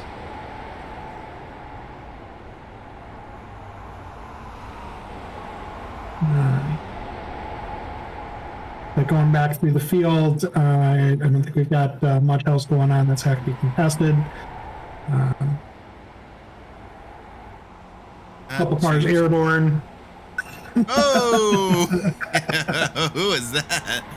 This is the new aviation tradition for Sunday Night Skippy. For those of you that don't know, there are also quite a few avid flight sim folks who like to cross over in more ways than two, apparently. Oh man.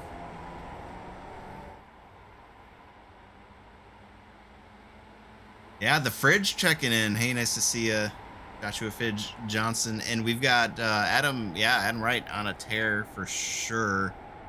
He finished 6th tonight, up 10 spots. And man,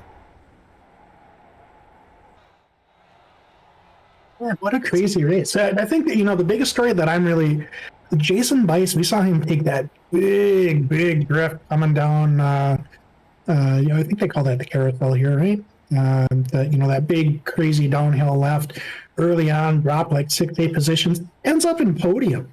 Like, who does that? He made a crazy charge through, and Bell right up to that last couple laps. They had a good 6-7 lap battle. I know we didn't cut to it very often, but they never let up. That was a hell of a run from Jason. Just starting at the front of the field, dropping all the way back and working his way all the way back up through the front again. Well, I think the results are final. If I bring that up. Actually, hold on. Let's see. Got some guys drag racing here. Looks like Adam Cole's lined up. As you do, Looks like we've got. We'll keep an eye on that. Oh yeah, no, he's off. He doesn't have a competitor, but he's off. So lost in all that. Congratulations to Jeffrey Decker on a fantastic win there. Obviously, horrible luck from Edwin Virino. Would have loved to see those two battle it out at the end. Obviously, super evenly matched. But at the end of the night, that's how the cookie crumbles, as they say. So congratulations to Jeff Decker. Decker's not going to kiss the dub out of bed, man. Yeah. He's all right. Yeah, stuff happens. Well, you can already tell that interview is going to go. He's waiting in the booth going, oh, man, that's so tragic. But, I do like this whole winning the championship thing, Well, I'll tell you what, Carl Dronke also had a pretty good race, up 5 spots into P2, and Jason Bice, who we were talking about, finishing on the podium right where he started after what appeared to be a race-ending incident early on. So I'll tell you what, probably the drive of his SNS career, at least I would say. Yeah, that was a great heads down performance for sure. And moving further down the field against Scott Bell, came out of the pits, with his hair on fire. It was latched on and Rocky made just one slight error that dropped him back to Jason, and then they had themselves a slugfest. Remember who I talked about quietly, sort of marching there up the field, sort of under the radar? Spencer Clark with a top 5. Check that out. That's amazing. I think we're going to start seeing some more of that. Adam Wright again, moving through our top 10. Adam's been on fire this whole season. JR Hoops, another one we talked about, sort of, doing that sort of mature heads down driving, even though he had, a big bobble. He came back from it. He had, that little bit of wing damage. Didn't slow him down. Steve Dewar, top 8. Aaron Law. Yeah, and then Aaron Law and Ray Burtnikowski.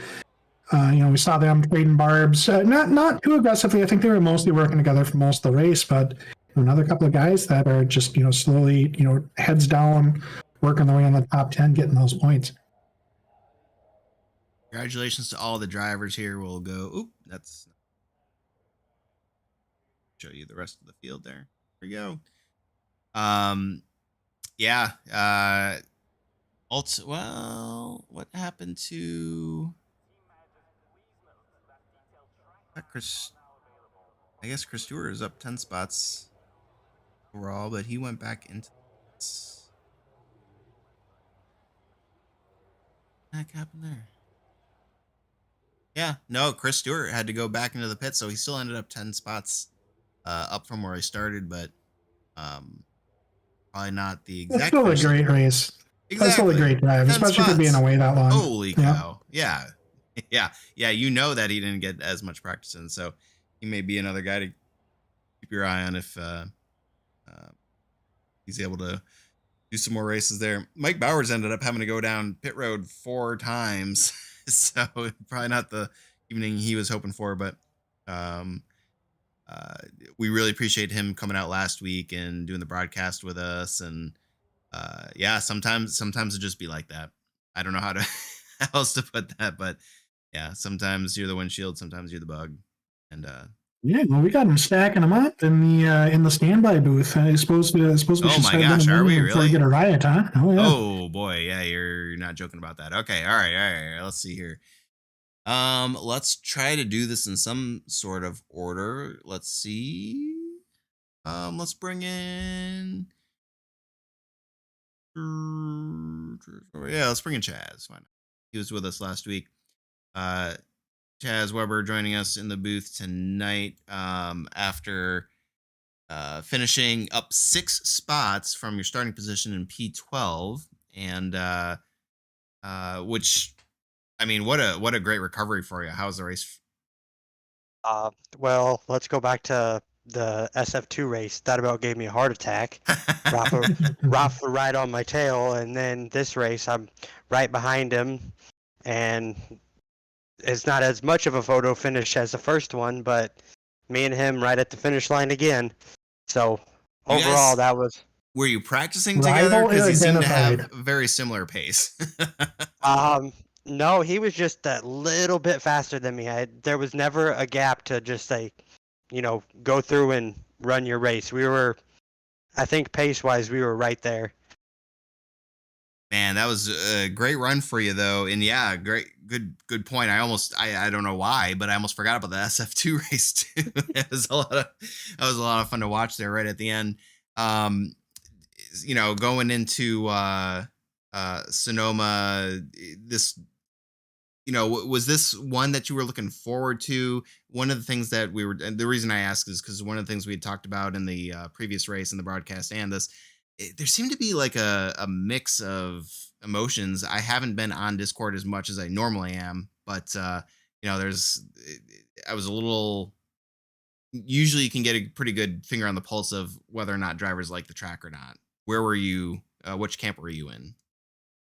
After that Sunday practice with Darren, before the races at Hockenheim last week, I felt real good. I mean, to me, the track suited me, and as the week went on, and I did more pub races, and my confidence got up there, I was like, this is really going to be an interesting Sunday night race. Let's see what happens. Awesome, man. Well, hey, great run tonight. Great, both of them. Congratulations. Loved having you in the booth, but to tell you what, glad that you didn't have to. Yeah, they were fun races, and thanks for bringing me on for an interview. Absolutely, man. Hey, anybody want to give a shout out to before I let you go? Rafa Bofill. Yes. Great racing. Neck and neck in SF2, and then he got the better run out of the final hairpin on the SF1 race. So congrats to him. He's quick. Yeah, man. I'm pretty sure that's SNS League for I'm coming for you next week. No, next week the track don't suit me. I've never had great success with Long Beach in any game, so it'll just be damage management next week. I think that I think we've got a informal rivalry forming here, whether you like it or not. But if you guys continue to have similar pace here, I'm looking forward to seeing how you guys do next season. Bring it up, yeah. Yeah, me too. All right. Well, hey, congratulations again. We'll see you next week, and take care of yourself. Thank you. Y'all have a good night. Here. Bye. I don't know where I put. Oh, I must disconnect. All right. Well, let's bring in. Oh, Spencer went away. Okay, I was gonna bring in Spencer Nuts, but I guess he doesn't want to talk to us. We'll bring in Jason Bryce, who I do not have to unmute because he has admin privileges, which I appreciate. But we were talking about you, man. I gotta say, this. Okay, so podium, yes, podium is good, P3. But when you consider what you had to overcome to get there, what a freaking run for you tonight. I don't know. I'm not going to speak for you, but I felt like this was probably the SNS race of your career. Yeah, it was good. Spinning out on that first lap was a heartbreaker. I really felt like I had pace. But I definitely feel that I was able to make it back up to third. I love Sonoma. I really do, and I was really looking forward to a good battle with Jeffrey and with Edwin, but looks like Edwin had an internet connection issue, and but we were all coming out of a race in the previous hour, and we're just on top of each other and having a great battle. So I was hoping to see a part 2 of that, but wasn't in the cards. So everybody had pace, though. Yeah. Well, I mean, the whole thing was we saw some great. I don't know. There's couples. There was foursomes. There was all sorts of things throughout the field.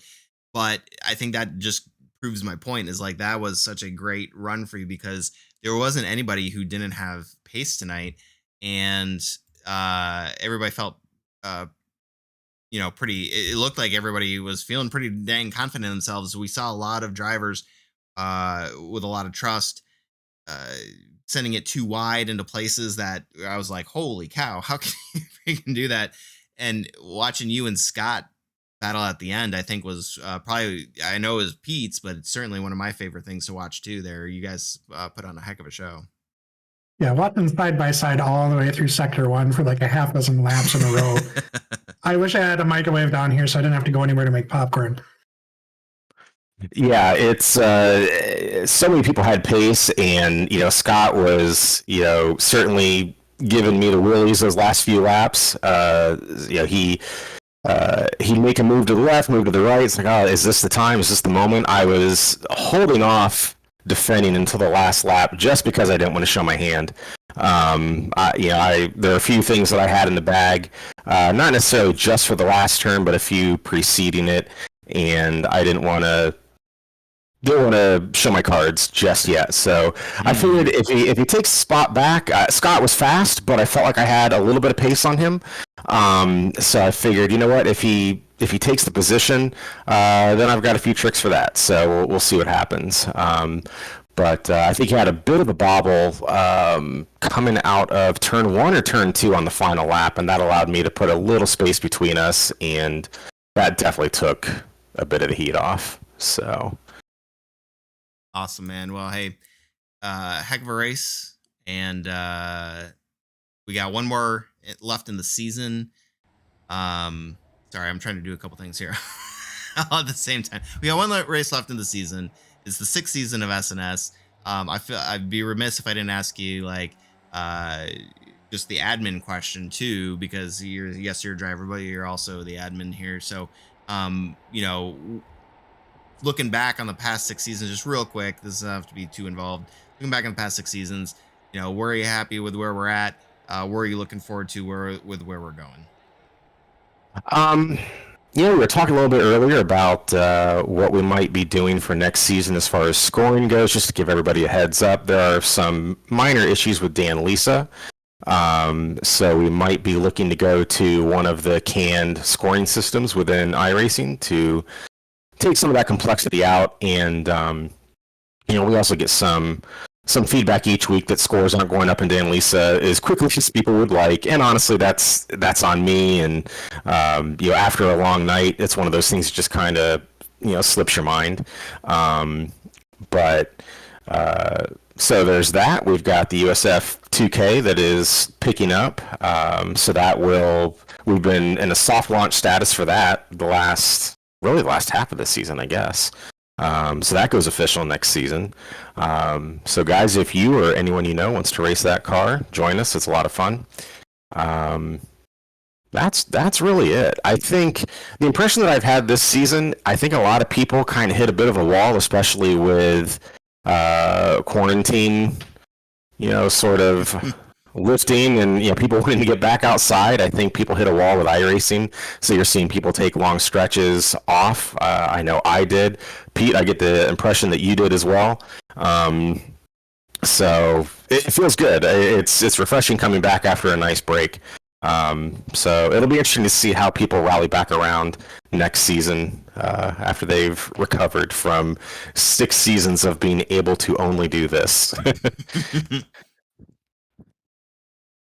Yeah, I think it's a great point. I know that I am one of those people who definitely immerse themselves here, and I think we've had discussions on number of drop weeks, stuff like that.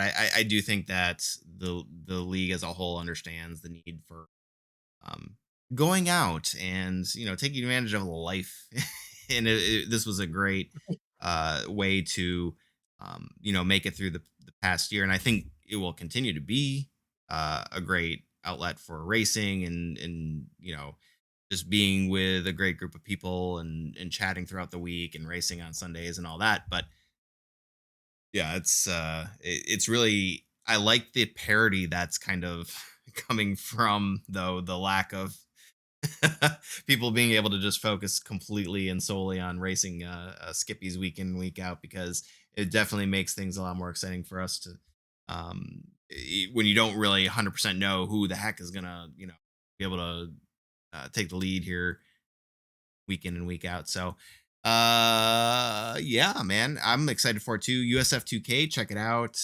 Yeah, I know I'm excited for that. I know that the participation was a little bit lower the past couple weeks, but I know there's at least 4 to 5 people who were just involved in other leagues who will be joining it too. So it's going to be a good grid. I think we're going to do a little bit more right with posting in the forums and stuff like that to try to get the word out. But by my calculations, everybody who's done the races has enjoyed it a lot. And I think it's just another way to um, take this league mentality and apply it to a different car.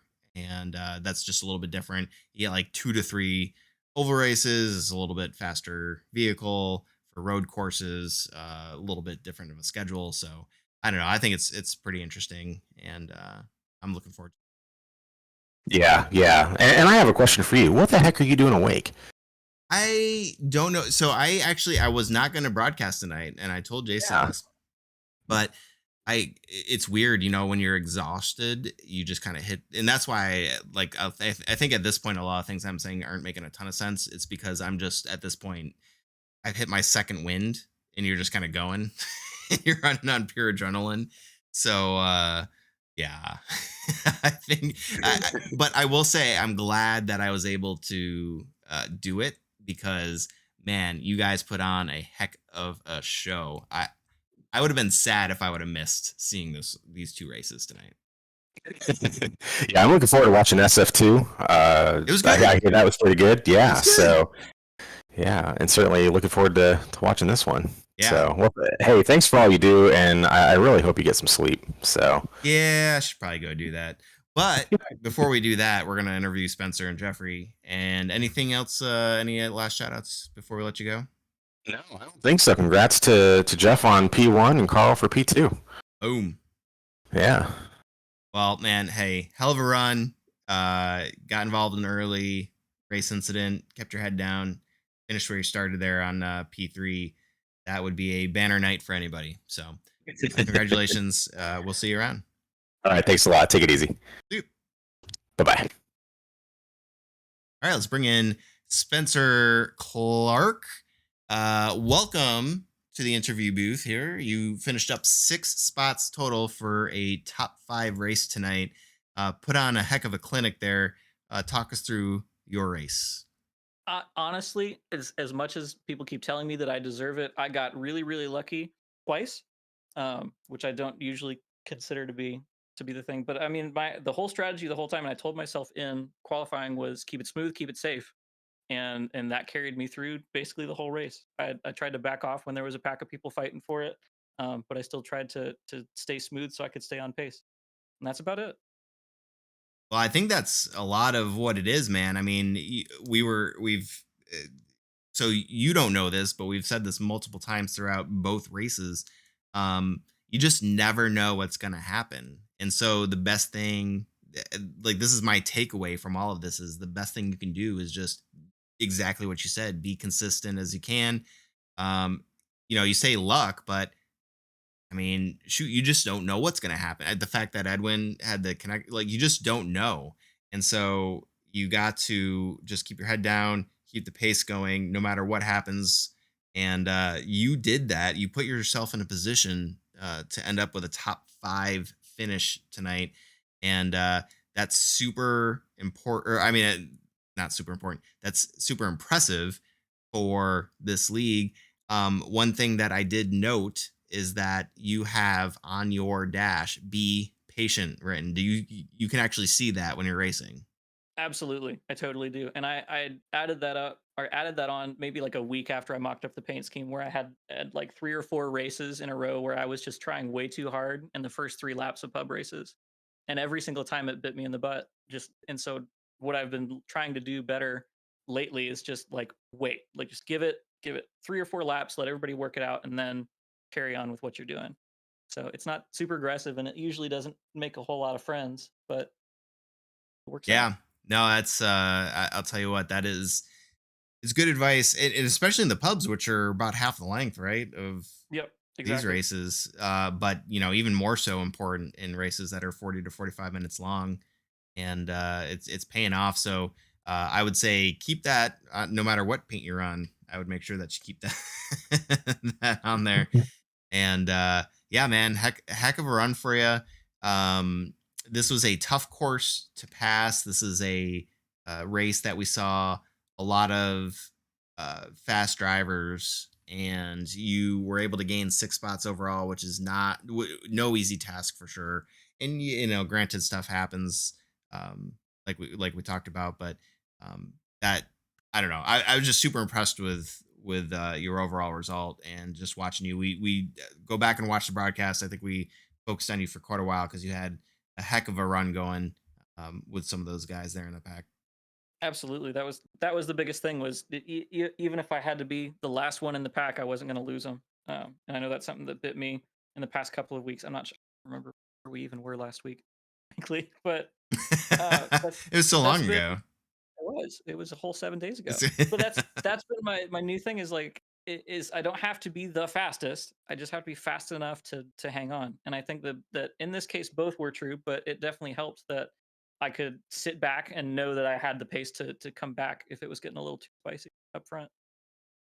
Yeah, no, that jumped out to me, right? You know, it's just watching you develop over this whole season, you know, saying, you know, I don't deserve to be there, that kind of thing. And that's absolute BS, right?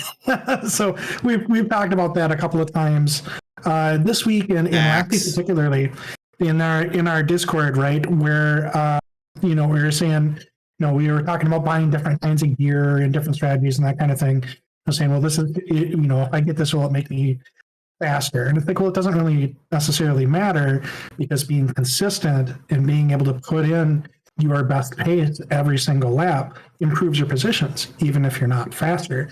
And what we saw tonight was really good, mature heads-up driving, you know, where it was clear that you were calculating, right? That was really cool to see, and it definitely came through in the way you were positioning the car and the way you're kind of looking at the pack. Well, I mean, I'm sure you've heard it before that means a lot coming from you. So I appreciate that. Awesome, Spencer. Well, hey, congratulations again. We won't keep you any longer. Anybody you want to say hi to before we let you go?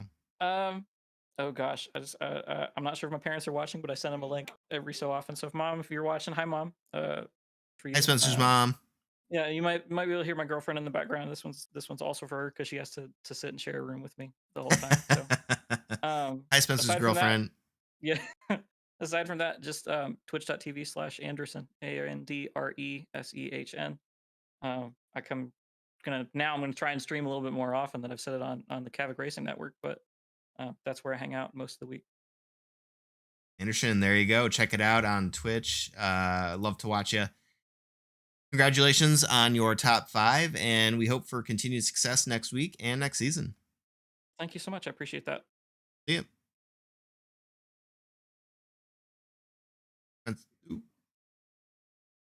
There we go. That was Spencer Clark.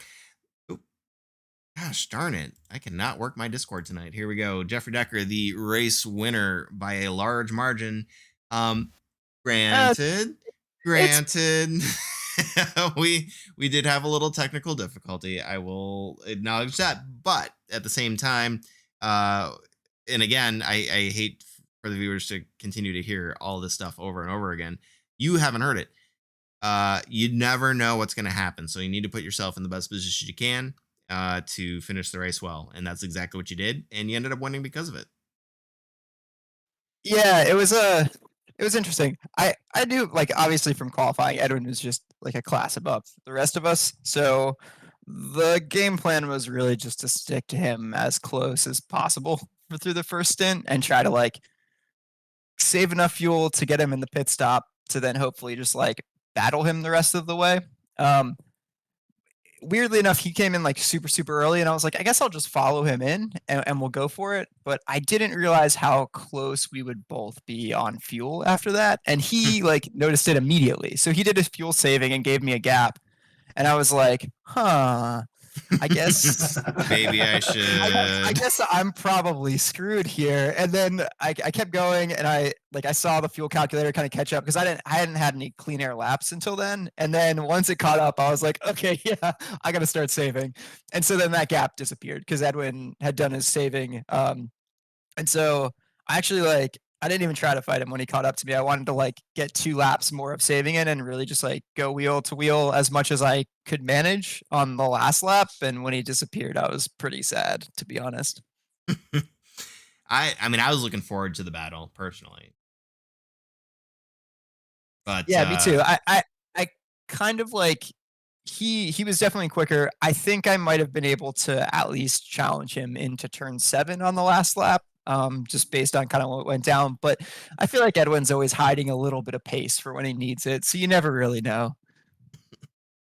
A little bit of pace, a little bit of fuel in his hollow leg. You never know what he's doing. Exactly. Yeah. He starts the race with fuel in his mouth and he spits it into the tank in the middle of the race.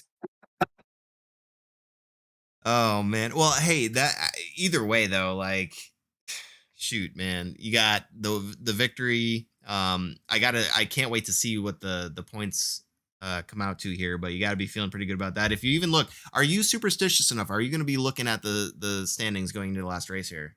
Or are you just going to go out and try to do your best? Does it change how you're approaching the last race? No, it doesn't really. I keep track of the standings though. I try not to think about them. I try not to let them keep me up at night, but I definitely look at them. Like when they're not updated, I'm like, come on, man, I don't want to do the math here. Math is hard. But yeah, no, I've been keeping an eye on them. I feel pretty good about going into the last race with the couple of races that I have as drop weeks. So hopefully no pressure. I could just have fun next week and not have to worry too much. But every week, I could say that, but I still want to go out there and also like try to win. Another track, like I think Edwin pretty much dominated here last season, and I think he led every lap at Long Beach. So maybe if I could just, steal a lap off of him, that would be nice. Yeah, well, and I mean, Long Beach is rife for shenanigans. So it just goes to the point that we've been talking about all night. Is like you just don't know what's going to happen. So, how do you? Let me ask you this: say you get involved in an early lap incident. What's your strategy going into it? Then are you the type of driver? Do you think, by your own analysis, are you going to be able to put your head down and just make the laps? Or are you is that something you worry about?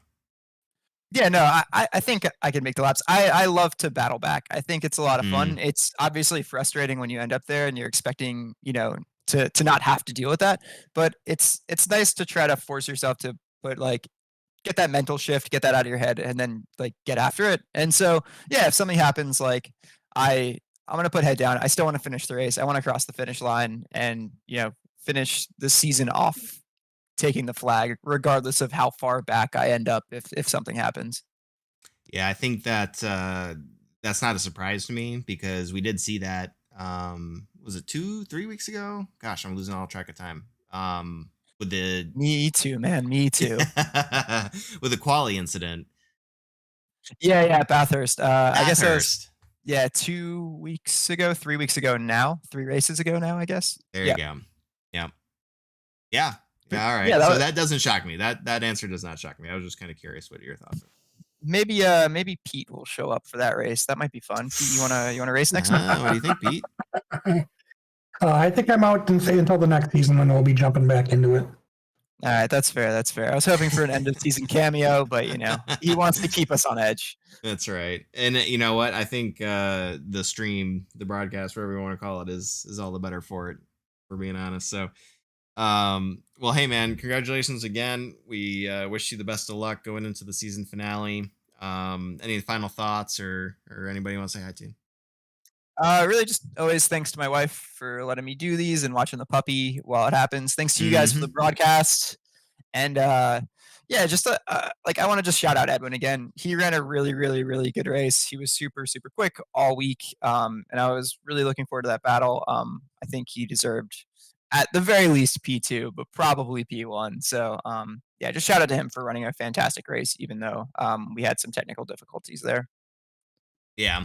Yep. No, it's I think everybody was kind of rooting for seeing a Jeffrey Decker, Edwin Virino finish there, but stuff happens, and I'm sure he'll be coming back with a vengeance next week at Long Beach, and looking forward to seeing how you guys do battle there.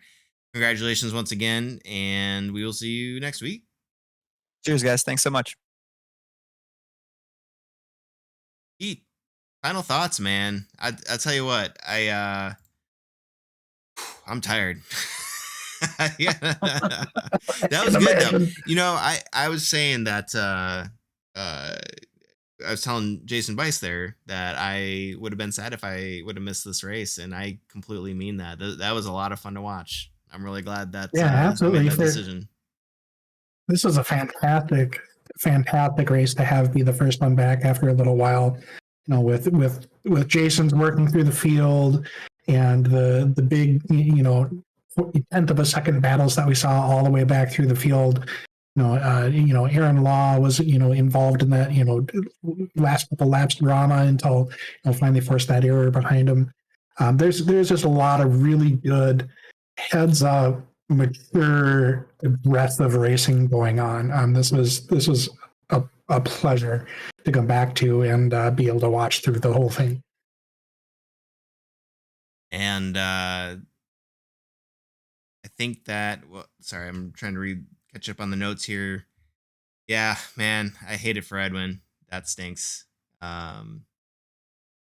You don't want it to be for mechanical issues, and I guess PC issues is the iRacing version of mechanical issues, huh? Not much you can do about it. Out of your hands. Go yell at the crew chief or your IT division. But yeah, man. Either way, Edwin Virano giving the JRT shout out for fuel calculation there. Yeah, just a great race from everybody today. Great battles throughout the field. Looked like a lot of respectful racing. Noticing a lot of apologies on the Discord already. And I'm sure we'll get all that sorted out. But I think this is just overall just a lot of fun to watch and a good precursor to the season finale next week at Long Beach. Please tune in for that. Last season's Long Beach race, I think, produced a lot of drama. So you're going to want to tune in. I'm hoping by then I'll have the standings updated so we get a good look at that, or an overlay, I guess. The standings are going to be updated, but the overlay, so everybody has an idea of what to expect going into the final race. And after that, I don't know that we've talked about week 13 at all, really. I think everybody's kind of been extremely busy lately. I imagine there will be some sort of week 13 activity, even if it's on a smaller scale than what we would normally do. So keep your eyes out for that. Like Jason said, the SF2 K League. And then I think those are the big things coming up. And then it's back to it for season 7 of SNS. Go check out the merchandise store if you haven't already. For anybody watching whose friends or family, if you're interested in, I don't know, we've got hats, t-shirts, blankets, boxer briefs. We've got all sorts of coffee mugs. I think has been the most popular thing so far. Shout out to all the guys, you included, Pete. I need to get some custom stuff going. I apologize. It's taken me so long. But I know there's a couple orders for guys who want, especially like the numbers, the names, all that stuff on the shirts. I promise you, I'm not ignoring you. Just Steve. I know Steve's one of them. I had to mention that you just touched off a merchandise riot in the Twitch chat. Way to go! Seeing Steve comment, I knew. I was like, oh man, he's absolutely one of the guys that I owe big time to get that stuff up there. And we will absolutely. I think a lot of the guys who are getting their stuff in right now are super happy with products, which I'm very pleased with. This is the first time setting any of this up. This is my first time doing any of this. It was kind of a risk using the companies that we used, but it seems to be working out all right. Super happy with it. So check that out on Etsy. Search for CavOK Racing, CAVOK Racing. You can go buy your SNS merch, stickers, whatever you want. And I think that's it, man. Any final thoughts here from Sonoma? No, that was just a really great race, and makes me really excited for next week. So good. Yep, Long Beach is going to be an absolute good race. We'll put it that way. I was going to say crap show. Not a crap show. It's going to be, I got to imagine, there's going to be storylines that unfold. I promise you. That's the way I'm going to put it. Come check it out. It's going to be a good time. All right, man. Thanks for joining us again. Really happy to have you back. Really appreciate you coming out. For anybody who doesn't know, the broadcast, it wouldn't have gone on if Pete had said, no, there's no way I'm making it, because I am absolutely exhausted. And I don't think that I could have done it by myself. So thank you very much, Pete. You made tonight's broadcast happen. So anybody who liked it, thank Pete. If you didn't like it, then blame Pete. And we will see you next week. Great, sounds good. We'll see you then. All right. Take care of yourselves. We'll see you then.